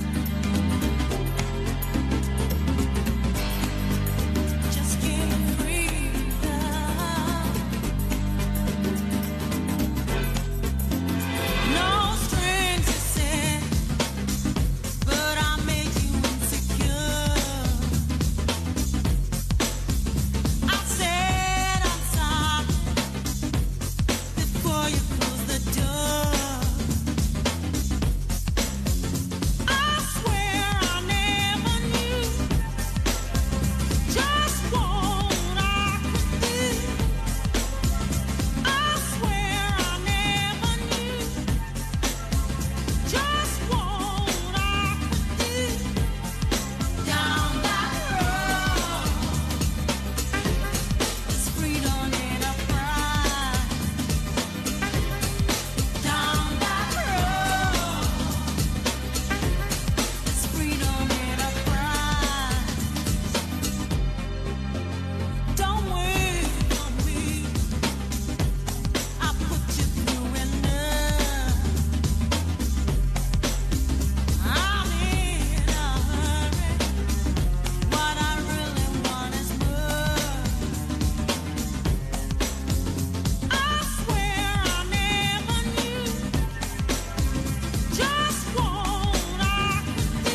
email from Debbie, and it says, say hello to my two beautiful children, Hannah and Samuel. Samuel was born exactly 2 weeks ago, with your show playing in the background as he was born. You were playing U2's One at the moment he came out. Thanks, Steve. Thoroughly enjoying the show. Best wishes, Debbie. I'll play it again in the next hour. We don't have another one. 4 minutes to 4. Here's Steve with the traffic. What's happening, Steve? A720, the Edinburgh City bypass. There's an accident westbound just after the A7 Gilmerton junction. That's blocking one lane there. Into Birmingham southbound on the M6, queuing from 11 down to 10 still. Northbound from 8 to 9, you'll also find it fairly slow going. Now, M5 northbound from 1 up to the M6, that's also pretty slow. If you're travelling out of Birmingham westbound on the M54, it's closed westbound at junction 7. That's the end of the motorway where it becomes the A5. That's all because of a lorry fire. Queues from junction 6. A14 westbound still very slow between junctions 1 and the M6. That's a Welford turn. That's all due to a fire. And further back at Thrapston on the westbound A14, there's an overturned car and caravan on the westbound exit slip to the A45, the Wellingborough turn. Southbound M1 still very slow. Excuse me, from junction 17 because of an accident by Watford Gap. And on the M25 anti-clockwise, a nasty smash on the exit slip at the M3 turn, causing long delays from 14. 08700 100 200 is the number. I'm back half an hour. Thank you. BBC Radio 2.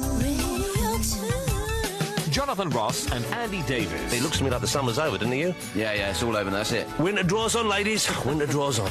Hear last week's show in full at bbc.co.uk/Radio 2. Why ladies? Because they're draws. Oh, it's a play on words. Oh. You ruined it now. I was up all night remembering that joke from the 40s. Tune in this weekend to hear Jonathan chatting to more star guests on his Saturday show from 10 o'clock on digital radio and 88 to 91 FM, BBC Radio 2. Thank you. So we're back for the scores of the quiz, and Martin Draper is against Keith Wood, and wasn't close at all, Janie. Martin Draper, winner with 17, and Keith Wood loses with 10. Yeah, but if you think about it, on any other day, 10 would be a very high score. It's just that it was up against Agonaeus. I mean, quite honestly, I don't think he's going to be beaten at all, ever. No. 10 probably would have won most days, wouldn't it? Yeah, absolutely. It's just as well that we've put a limit on it. What is it, 5? You can only be on for 5 days, yeah. Because otherwise, people would be on for years, wouldn't they? Yeah. They get their own show like you, Steve. Exactly. You get your own show, start getting a fee. No. Heaven forbid. Martin, you got 17. Let me just say goodbye to Keith. Keith, we're sorry to lose you. Oh, well, I had to go. Thanks for being on. We'll send you off the consolation prizes, OK? Thank you very much indeed. Thank you, Keith. Bye-bye. There he goes. It's Keith in Thetford in Norfolk. And our winner again, as I was saying, is Martin Draper, 17 points. Here's what he wins, Janie. Well, seeing as they're about to start filming on the new Carry On movie, we've put together a fantastic package of the original films. So you've got a huge stash of comic masterpieces, including Carry On Matron, Carry On Camping, Carry On England, Carry On Up the Jungle, Carry On At Your Convenience, I don't remember that one, Carry On Henry, and Carry On Loving. So fantastic prize. That's brilliant. You also, of course, have the fabulous prize that you won on Monday, the 12 shortlisted albums for the Mercury Music Prize, including stuff from Radiohead, The Thrills, The Darkness, Coldplay, Athlete, and the prize you won yesterday, the sports prize, the London Athletics Grand Prix at Crystal Palace next month, a day of top athletics. Super. So you're stashing up nice prizes. So, Martin, you want to cut and run, or are you going to come back tomorrow? I'll come back tomorrow. You might lose. I might. We might have a real clever person say cleverer than you tomorrow. That is always very likely. But does that make it dramatic for the listener? Probably not, but there's no point in beating about the bush. That was a fantastically high score, one of the highest we've ever had. Do you think people are with him, or do you think they hate him? No, I think we're all with him. He seems humble. Seems humble, you seem very nice. Nobody hates you yet. I mean, if you get too clever, I think people will start hating you, but I don't think you're at that point yet. Right. He thinks I'm serious. You go, yeah, right, OK. I'm only joking, Martin. Relax. I'm relaxed. I'm chilled. Talk to you tomorrow. OK. Bye. There's Martin Draper from Walton-on-Thames in Surrey. All right.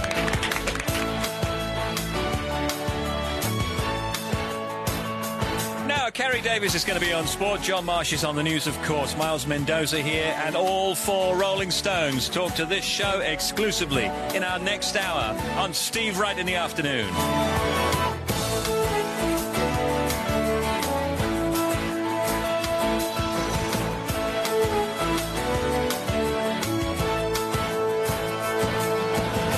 88 to 91. This is Radio 2 from the BBC. And here is the news at 4 o'clock.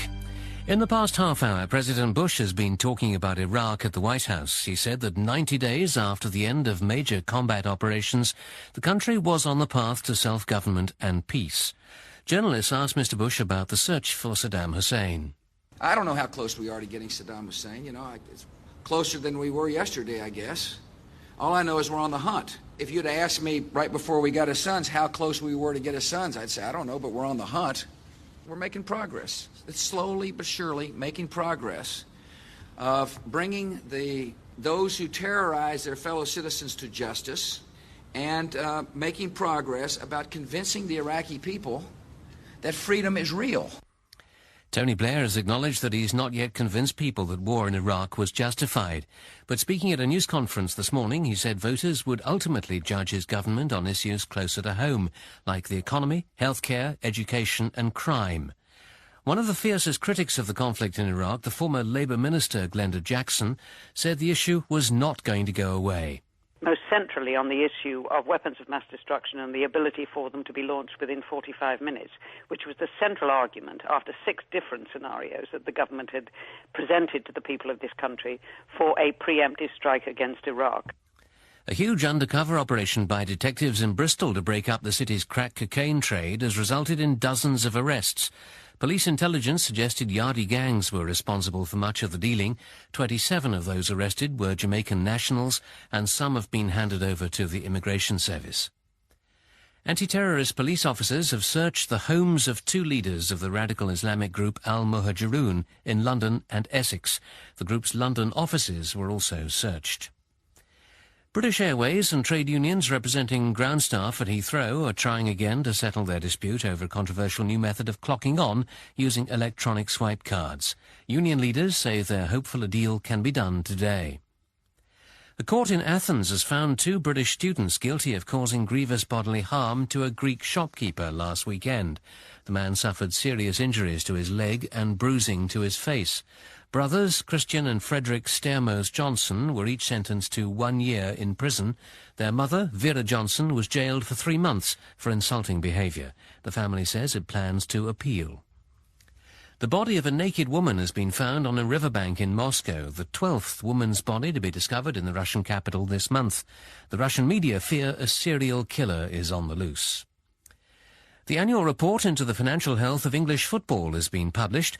It shows that the top sides in the Premiership are now among the richest clubs in the world.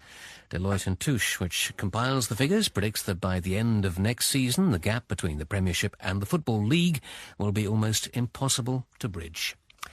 And that's the news at 4 minutes past 4 or 5. OK, John, Carrie Davis has the sport. Carrie. Thank you, Steve. Liverpool will have to do without their influential midfielder Dietmar Hamann until November at the earliest. The German international has been forced to undergo further surgery on a shin injury. Chelsea are reported to be chasing the Dutch international midfielder Mark van Bommel.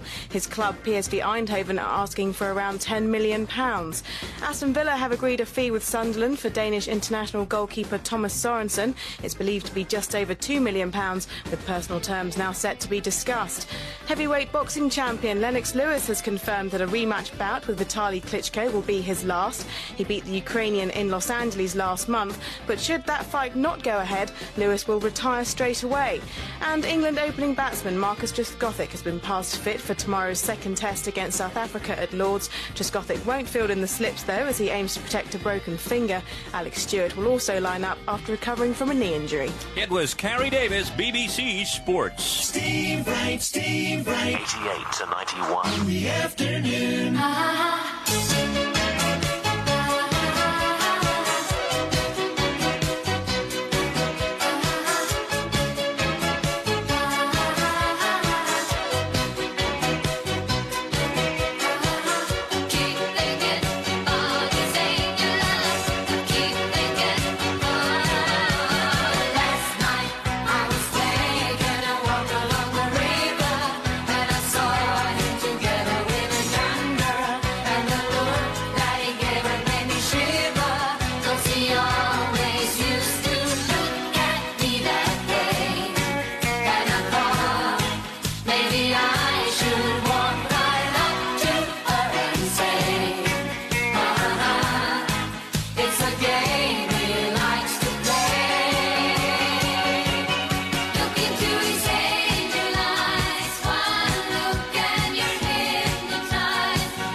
Big he likes the phrase, the big show. The Big Show. Do-da-da-da, do-da-da, Steve Wright in the afternoon, in the afternoon.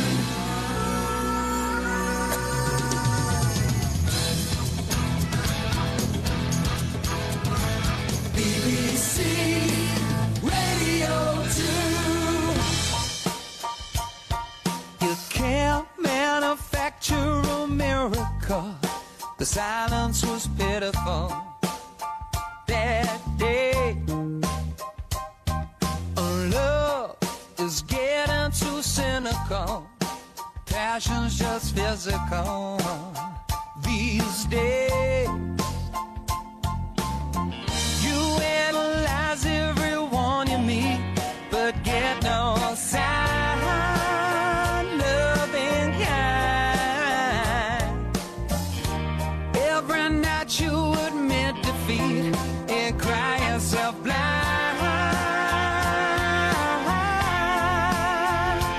If you can't wake up in the morning, 'cause your bed lies vacant at night. If you're lost, hurt, tired or lonely, can't control it, try as you might. May you find that love that won't leave you. May you find it by the end of the day.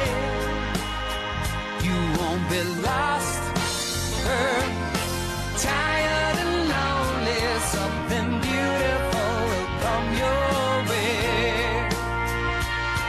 The DJ said on the radio, life should be stereo each day.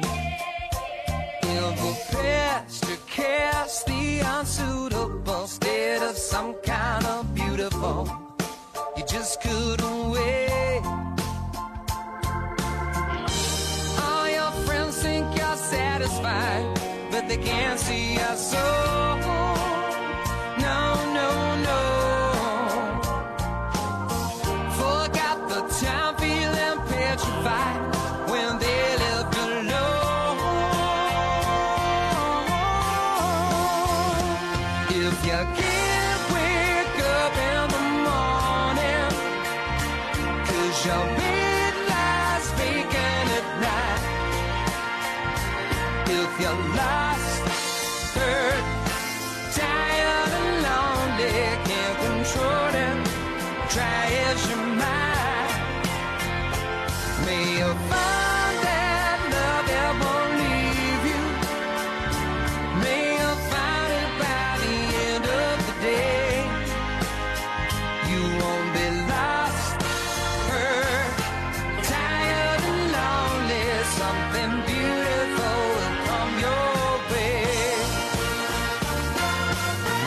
Some kind of beautiful.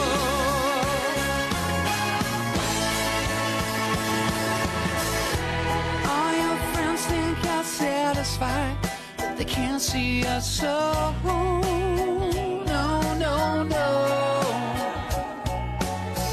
Forgot the time feeling petrified when they lived alone.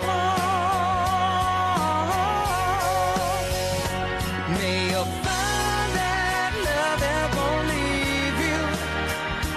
May you find it by the end of the day. You won't be lost, hurt, tired and lonely. Something beautiful will come your way. Robbie Williams. So, in the news, Tony Blair has accepted he needs to rebuild public trust following the war in Iraq and the death of a government weapons expert. At his final Downing Street press conference before his summer break, the Prime Minister sidestepped questions about the death of Dr. David Kelly. Mr. Blair consistently refused to be drawn on questions about the advisor, insisting it's a matter for the Hutton inquiry. Also in the news today, Mars will come closer to Earth than it has in about 60,000 years next month. It'll appear larger and brighter than normal on August 27th, just a day after my birthday. Earth and Mars will be less than 35 million miles apart. Oh, that doesn't sound very much then. Oh, it's very close indeed. A German firm is having success with a range of designer sunglasses. And on this Ananova sheet that I've got here, they've got pictures of the dogs with the sunglasses on, and they really, really do look cool. These are the coolest looking dogs I've ever seen. The firm, Dog Goes, is struggling to keep up with demand since launching the dog sunglasses at the start of the year. They're very, very cool. Is it okay for their eyes? Yeah, I guess it must be, yeah. These dogs could belong to Tom Cruise. When your world is full of strange arrangements and gravity won't pull you through, you know you're missing out on something. Well, that something depends on you. All I'm saying, it takes a lot to love you. All I'm doing, you know it's true. All I mean now, there's one thing, yes, one thing that turns this grey sky to blue. That's the look, that's the look, the look of love. That's the look, that's the look, the look of love. That's the look, that's the look, the look of love. When your girl has left you out on the pavement, then your dreams fall apart at the seams. Your reason for living, your reason for leaving. Don't ask me what it means. I don't know the answer to that question. If I knew, I would tell you. Look for your information. Yes, there's one thing that still holds true. The look of love. The look of love. The look of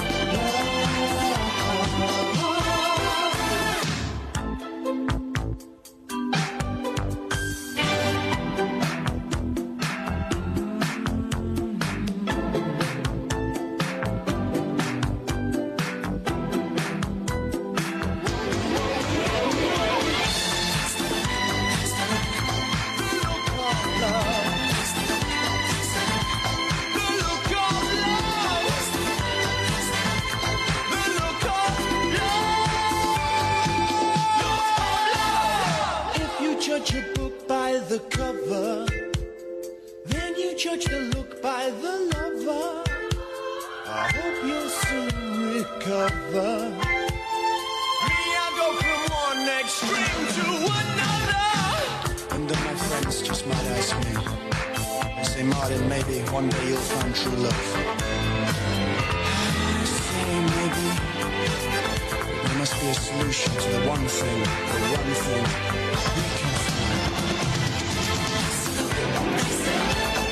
Sisters and brothers should help each other.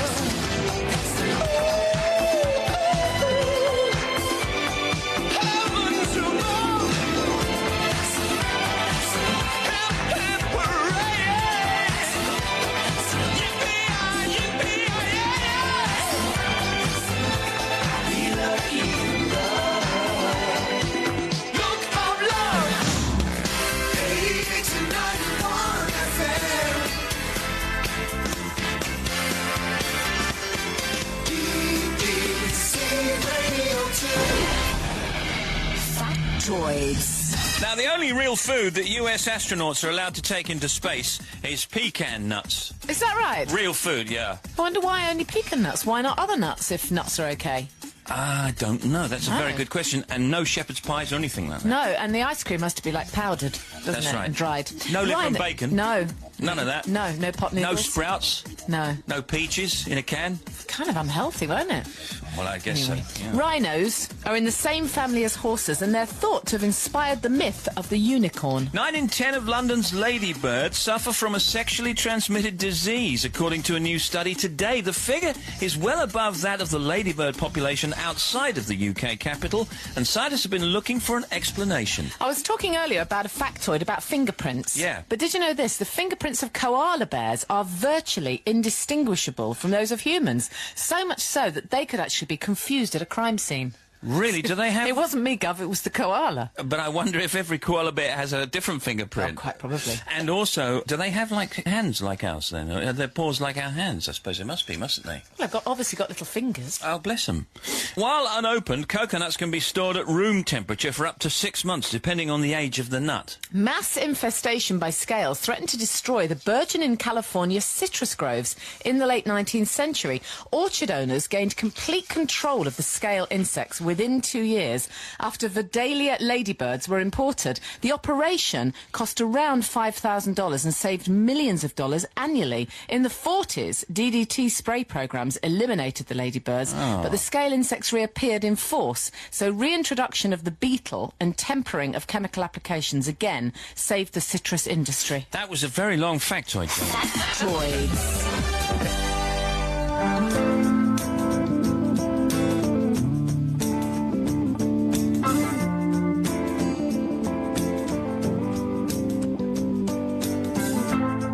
Is it getting better? Or do you feel the same? Will it make it easier on you now? You got someone to blame. You said one love, one life. When it's one need in the night. One love, we get to share it. Leaves you, baby, if you don't care.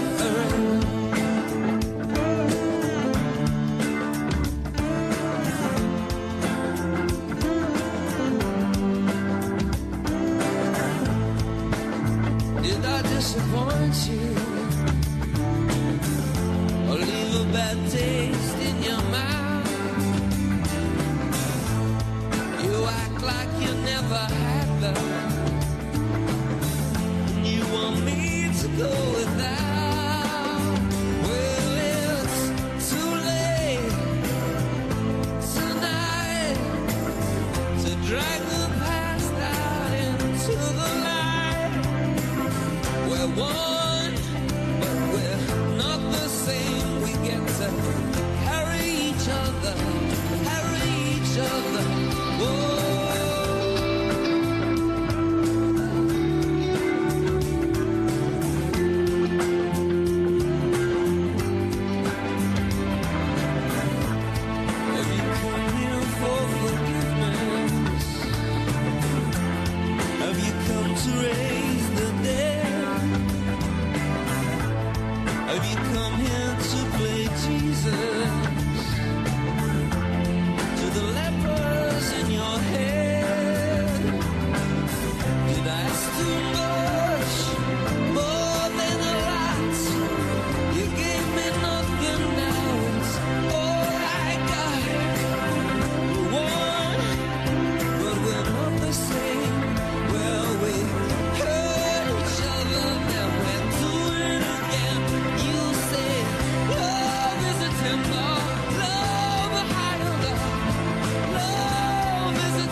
Up on Steve Wright in the afternoon, the second part of today's Stones interviews.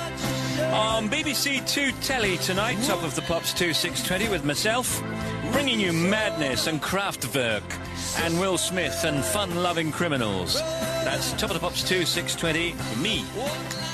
Reese Witherspoon has been hitting back at critics who've called her new movie Legally Blonde too silly. and too far-fetched. She plays the career-minded law graduate Ellie Woods. With a flair for politics, in the film she goes on a crusade to Washington to get a bill against animal testing passed. The film is currently doing okay in the US box office and is out here on Friday. Reese reckons women will enjoy the movie because it's not all about her character's sex life. The response I've gotten is that women are sort of inspired by the idea that she is both feminine and interested in self-maintenance and all that kind of stuff, but she's also very ambitious and driven, and I think that's sort of a modern definition of femininity. You know, I think it's interesting that this film is, like, for me, one of the first films that's been a comedy about a woman that has very, very little to do with her romantic troubles. Mercury Award-nominated Radiohead have announced a European tour. They'll be heading to Germany, France and Holland in November, just before their previously announced British gigs in November and December. Robbie Williams says he's giving up on trying to crack America. Oh, yeah. In the third part of his interview, he'll say anything. For Radio 1 with Sarah Cox, he says he pulled the plug on touring there after realising he doesn't even like the place. He was in a mood that day, wasn't he? What else? Sylvester Stallone reckons he had to win over the crew working on Spy Kids 3D Game Over, which I think is #1 in America at the moment, because they couldn't get his Rocky Balboa character out of their heads. The action star plays a bad guy called the Toymaker in the movie and is a far cry from the Rocky movies. Sylvester says he had to imitate his most famous character to break the ice on set. I guess at the very end of the film, I walked onto the set and most of the crew, I could hear them thinking, like, what the hell's he doing here? This is not exactly the kind of character or person that we would think would play this part. They think that I'm showing up in boxing gloves and a robe and ready to rumble. So I thought if I just started, like, playing with them a little bit, they would just loosen up the mood, and I don't take myself that seriously. So doing the, how you doing, right away broke all the tension in the room. How you doing? BBC Radio 2. That was Sly. This is Steve. It's 4:26. Here's the traffic. Thank you, Steve. A720, the Edinburgh City bypass. That accident at Gilmerton has now cleared, thanks to the caller with that one. Now, in North Yorkshire, the A19 between York and Selby is blocked in both directions. That's by quite a nasty accident at Escrick. That's about halfway between those two places, thanks to all the callers with that one. Now, Daddy Bear called. He said all around Manchester on the M61, absolutely appalling weather, very heavy rain indeed, lots of surface spray, so do take care out on those roads. M6 down into Birmingham, queuing from a junction 11 down to 10. Northbound also queuing from 9 to 10. M5 currently not moving too bad as you approach the M6. Now in Shropshire, the M54 still closed westbound at junction 7. That's the end of the motorway where it becomes the A5. This is all following a vehicle fire. The queue is still quite heavy from around junction 6. A14 westbound between the Welford turn, that's junction 1, and the end of the A14 where it becomes the M6 M1. There's still problems there with a straw lorry that caught fire a while back. It was in a lay-by, but because it was quite a fierce fire, the police closed off lane 1. Still long queues, says Purple Ronnie. In Essex, the A130, look out for a broken down lorry southbound at the A12 Boreham interchange, and southbound on the M1, still long queues just south of the Watford Gap because of a car and trailer that jackknifed. One lane is closed and the queues now start around junction 18, thanks to Albert, Viking, Nigel, Mark and others. Now M25, we've still got problems with a smash around junction 12 on the anti-clockwise side. That's the M3 turn off. There's a lane closure there and the queues currently start around junction 15, thanks to Patrick and others. Also on the M25, look out around 23, that's South Mims. Traffic lights are out of action. Radio 2 travel hotline is 08700 100 200. I'll be back with more in half an hour. Thanks, Steve. The Stones next. I am alone, but adored by 100,000 more than I said when you were the last. When you were the last.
Time in Great Britain, 4:30.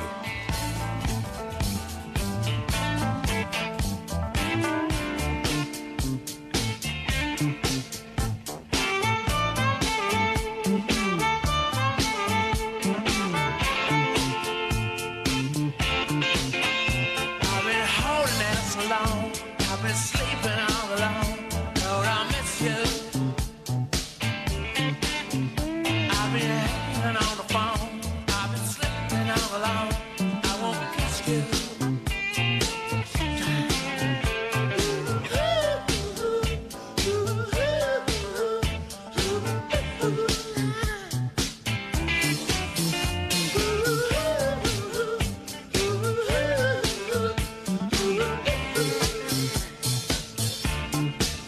Well, I've been howling in my sleep. You've been starring in my dreams. Lord, I miss you time. I've been waiting in the hall. Been waiting on your call. Your phone rings. It's just a friend of mine to see. Hey, what's the matter, man? We're gonna come round at 12 with some Puerto Rican girls. It's just time to meet you. We're gonna bring a case of wine. Hey, let's go mess some fool around, you know, like we used to.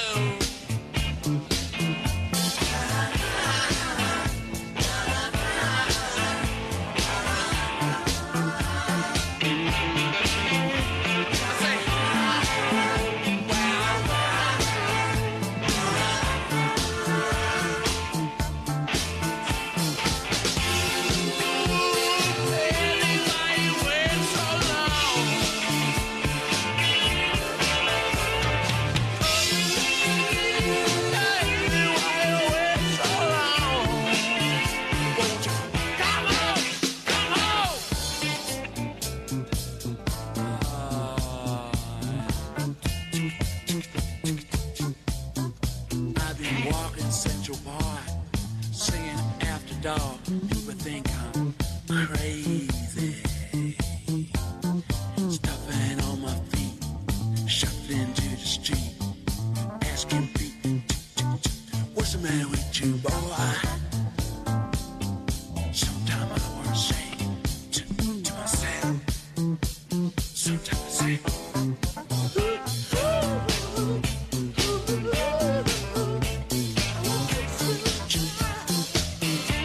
well, I miss you. I'm lying to myself. Yeah. Because do I know I am? Well, I miss you.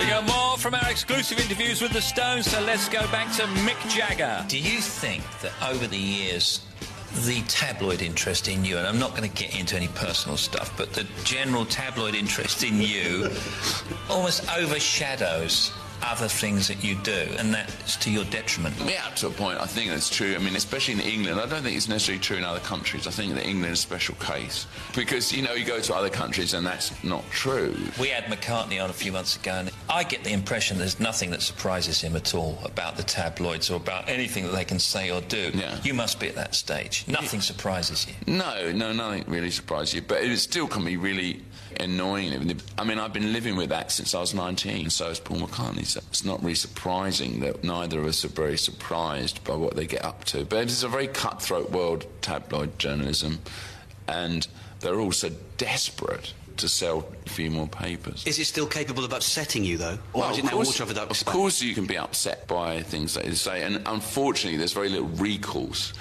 to be had in England to anything that they say that's not true. When you look back, do you sometimes wish you'd kept a slightly lower profile then? I had to ask that. It's very hard to keep a low profile and to be a really famous rock band. I mean, though the Pink Floyd done really well there, they don't have a very high profile, but yet they're very successful in what they do. So there's other ways of doing it, but that wasn't the Rolling Stones method.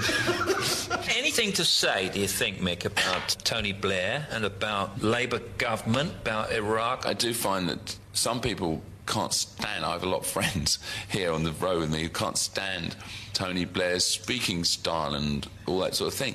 But in some ways, he does seem to have still a passionate view of the world, and he still manages, I think, to convey his feelings and what he feels underneath, which is not something that most politicians do. You may not believe what he believes, but he certainly comes across, in my opinion, very well for a politician. There's Mick. Now, here's a question I just had to ask Charlie. They always say about you, they say, Charlie's not like a rock star. He doesn't... Well, I'm not really, because I'm not like... I don't know what that is. I play in a band, but when that stops, I'm me again, you know. The only time that it's really the best time of being a Rolling Stone in that way, your ego way, is when if you hear yourself on the radio and you think, well, that was all right. If it's horrible, it's horrible. But if it's a good record or something, you think, oh, that's great. That bit of your ego satisfied. And of course, people coming up and saying hello. Really. Yeah. Cab drivers are great. That's one of the funniest things for me. But I don't get this mad sort of thing like Mick. But I don't promote it and I don't get it. Yeah. It's very comfortable for me. Somehow we feel that we know you, even when we don't. That's the deception I put over on you. It's working, Charlie. No, why do you mean you know me? Well, probably because I'm perfectly ordinary. I don't actually maybe know. that's it. Do you think that after all these years you could just smile a little bit more, though, when you're playing? No. I don't want to be rude. No, I find that really difficult. You smiled last night at the gig when Mick introduced you and you got a big cheer. Oh, yeah, you have to. And you're enjoying the tour? Yes, I am enjoying it. And to be honest with you, I don't know what I'd do if I didn't do it. Well, you'd breed more Arabian horses, wouldn't you? My wife would. That's Charlie. It's Rolling Stones Week here on Steve Wright in the afternoon. And here's more from Tim and myself with Ronnie. You're listed as number 70 in Ireland's rich list. I won't say how much you're supposed to have, because anybody who say, well, you've got 50 million, they say, well, no, it's only 25 or it's only 5. I mean, do you feel rich and do you feel like you're in the best band in the world? I know I'm in the best band in the world, but feeling rich is something that's neither here nor there. It comes and goes. I've just come back from the threshold of complete ruin from my last business adventure, so I'm not going to invest any more like I did. So does it mean that you almost have to work? I'm building my empire again, yeah. Yeah, seriously? Yeah. And in your position now, I suppose, as a member of the best band in the world, you can do it, can't you? I mean, you go out touring every year. Yeah. What kind of toll does it take on you, though? Does it take any toll physically? I mean, apart from the drinking and everything, what's it like doing that much touring? It's very good because for people like us, we thrive on working hard, very physical things. And it's the same with, now I'm in the Royal Academy with my painting. I paint like mad on the days off as well, so that's another backbreaker. So I love to do physical things and I'm never happy sitting around. Can I be slightly rude? Yeah. Because you are older than you were, say, 20 years ago, aren't you? Yeah. How do you all keep up with it, and where do you get the energy from? Because you have such fun as well, don't you? Yeah, well, most of it is the fun, and we do the exertions that we do by... I stretch a lot, Charlie does, you know, Mick works out a bit more because he's putting a lot more physical into it. But carrying those planks around like Keith and I do, that's some of them way more than others. Well, what about the constant touring? Do you ever feel that you tour too much or you don't tour enough? If it were up to me, I would keep touring all the time. Like Bob Dylan. No, actually, he takes it a little bit too far, Bob. But I think a few months off, and then a few months on, and a month off, and a few more months on. So for you, this is your life now, isn't it, really? This is your career. You'll die on stage, will you? You think, like, in 50 years' time? Yeah, like Muddy Waters and Karen Wolf. That's how you want to go, yeah, isn't it? they did it. So we'll probably do it anyway, whether we like it or not. There's Ronnie. And we're back with the final set of exclusive interviews tomorrow, including mixed views on arch-rival Paul McCartney, Ronnie's artistic talent and Keith's huge influence on Johnny Depp.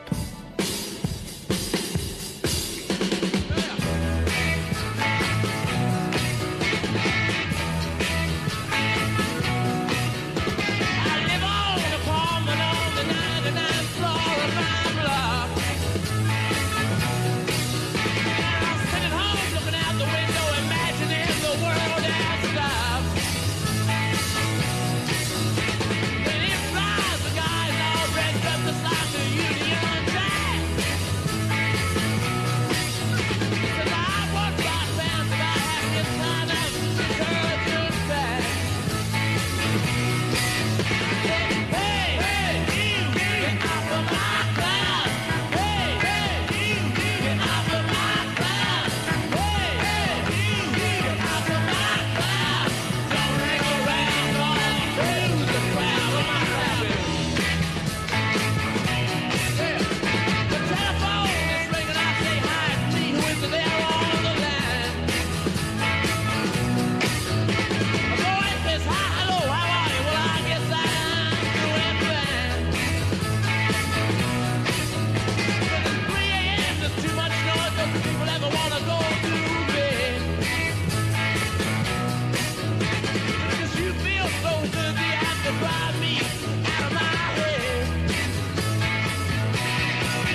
When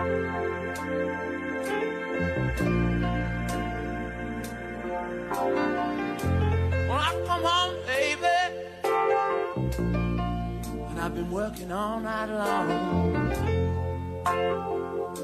put my daughter on my knee,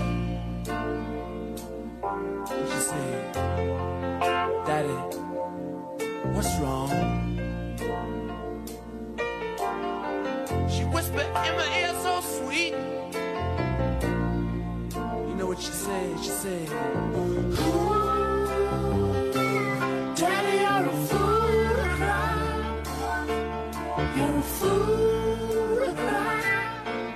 And it makes me wonder why.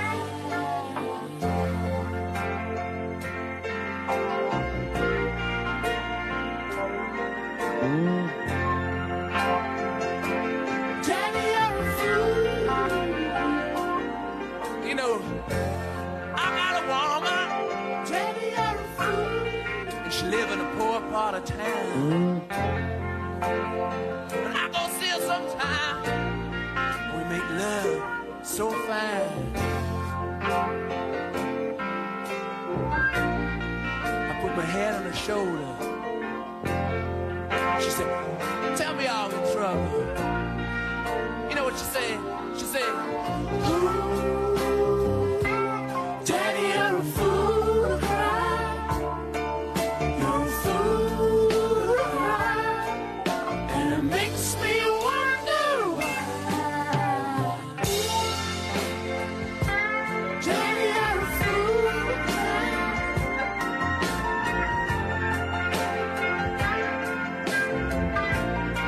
Yeah, she said, Daddy, you're a fool to cry. You're a fool to cry. And it makes me wonder. She said, Daddy, you're a fool to cry.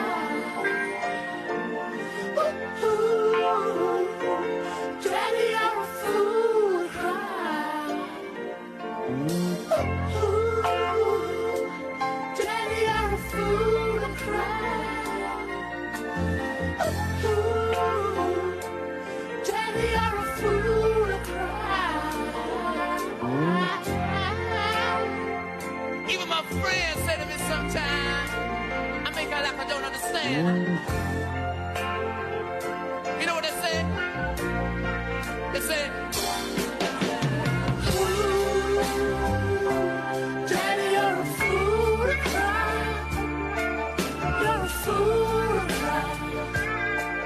And it makes me wonder why. Tonight on TV at 7 p.m. Wildlife on One, David Attenborough, of course. At 9 p.m. the man who made accidents happen. What happened to the accident group who famously said, where there's blame, there's a claim. Find out tonight, 9 p.m. BBC One. And more Stones tomorrow.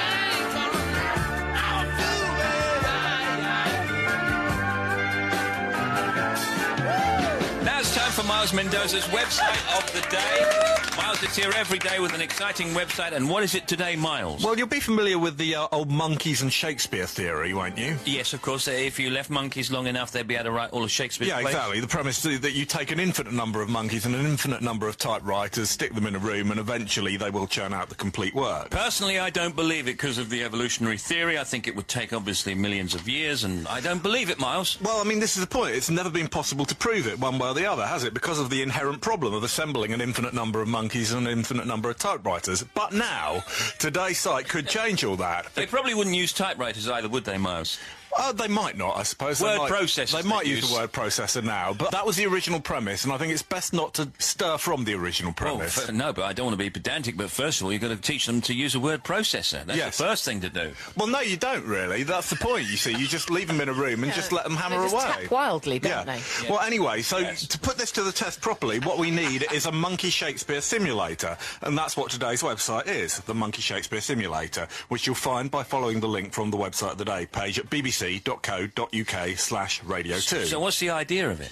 The idea is that you can utilise the computing capacity of your own home computer to simulate monkeys typing and see how much of Shakespeare can be written as time elapses. Every time you visit the page, you are given a gang of monkeys who immediately set to work. And then if your monkeys manage to type more Shakespeare than anybody else, you can send back the result to the people who run the site, and your name goes up in lights, you see. They start typing, you get a stream of gobbledygook. It looks like one of those kind of old-fashioned news ticker tapes, but instead of having a news story on, it's just random letters. Oh, right, yeah. And then the whole time, the simulator cross-references the gobbledygook against the complete works of Shakespeare, which it already has in its database.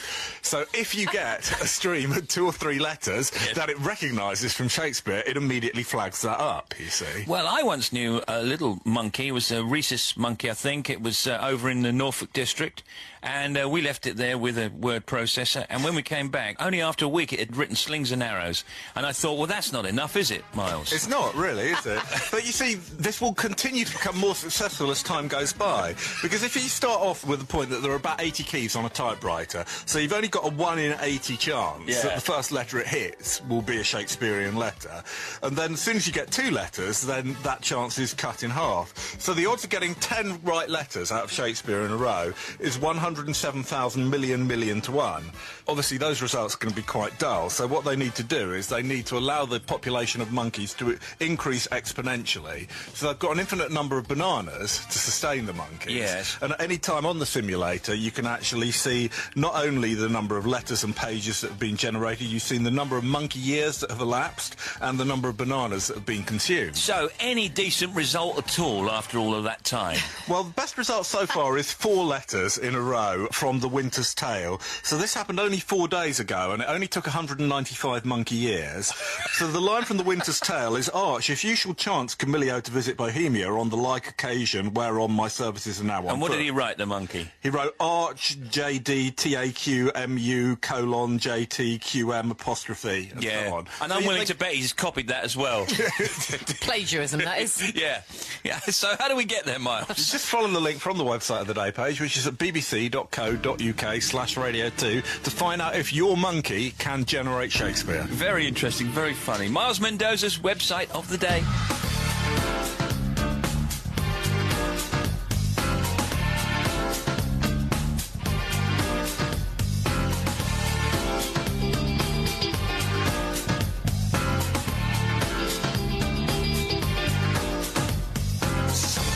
Me started.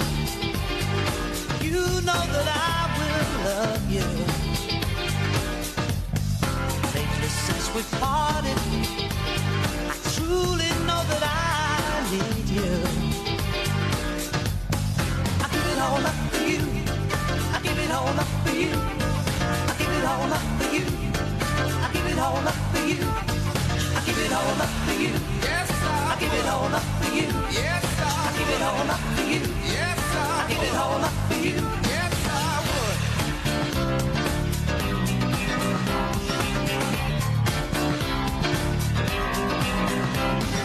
Totally broken hearted, guilty of what I did to you. Lately since we parted, I truly know that I needed you. Yes, I do, because I give it all up for you. I give it all up for you. I give it all up for you. I give it all up for you. I give it all up for you. Yes, I give it all up for you. Yes, I give it all up for you. Yes, I give it all up for you. Yes, I would.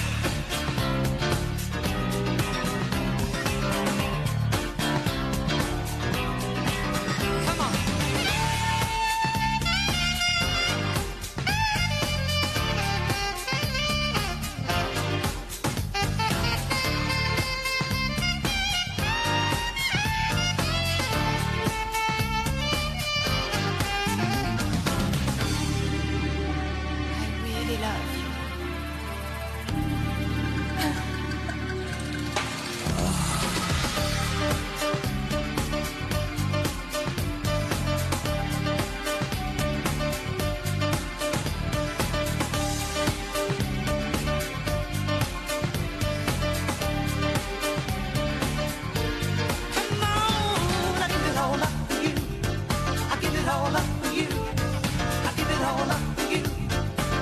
it all up for you. I give it all up for you. Yes, I give it all up for you. Yes, I give it all up for you. Yes, I give it all up for you. Yes, I would. Yes, I would. Yes, I would. Yes, I would. Hey, yeah.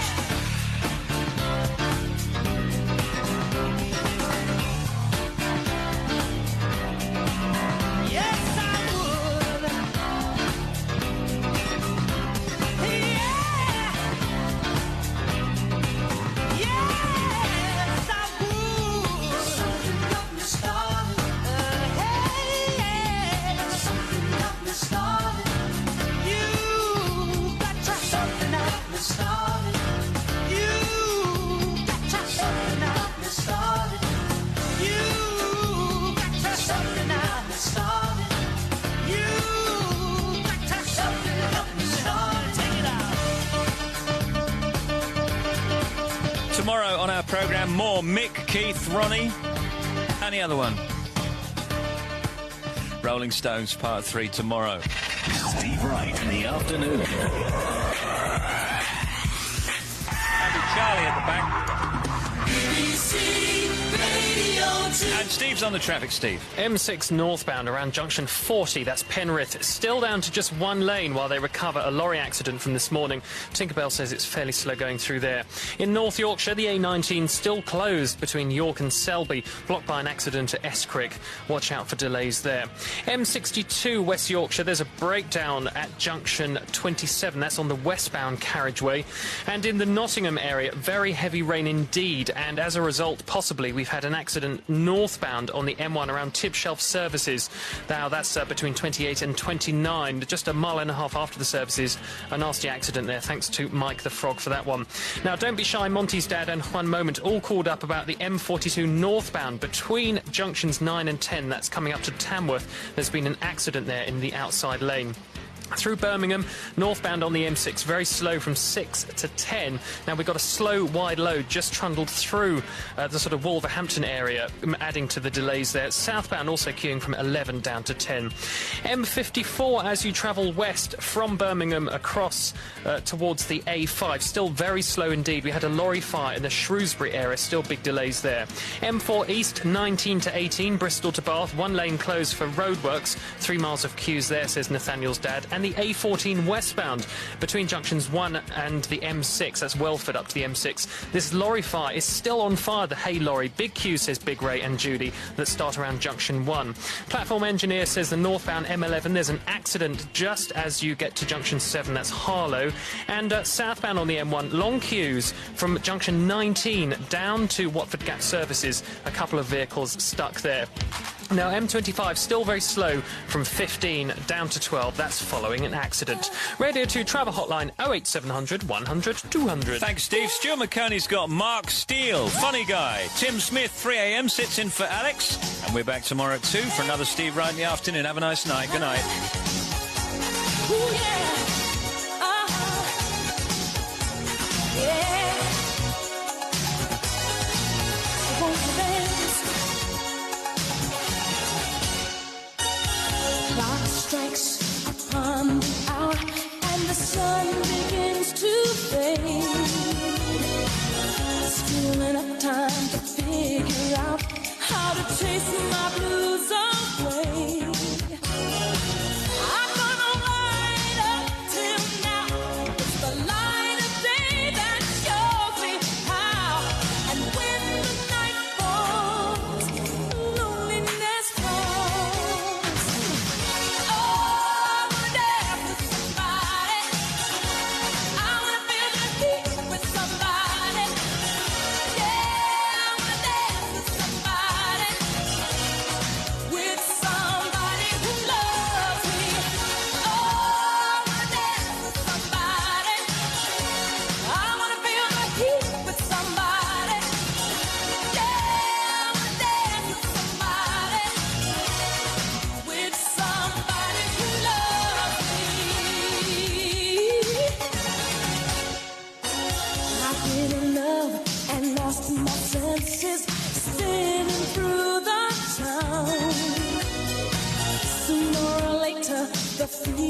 ends and I wind up feeling down.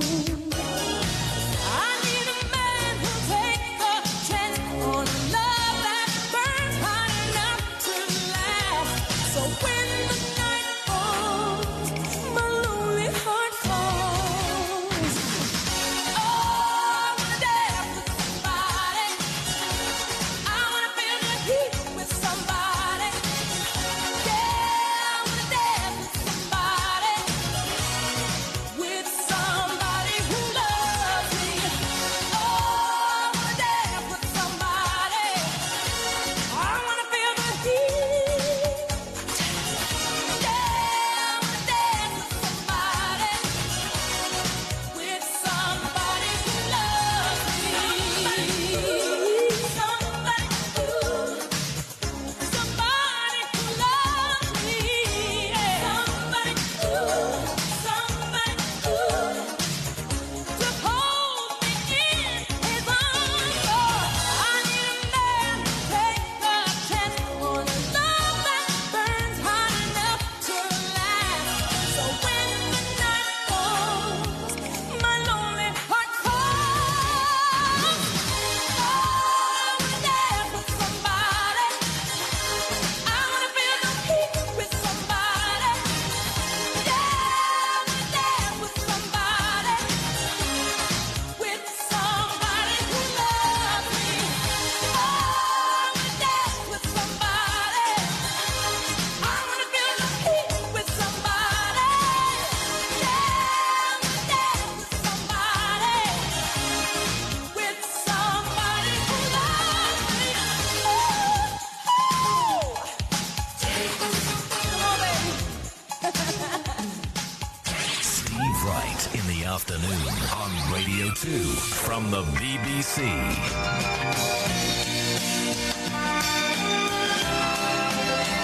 All material is copyright.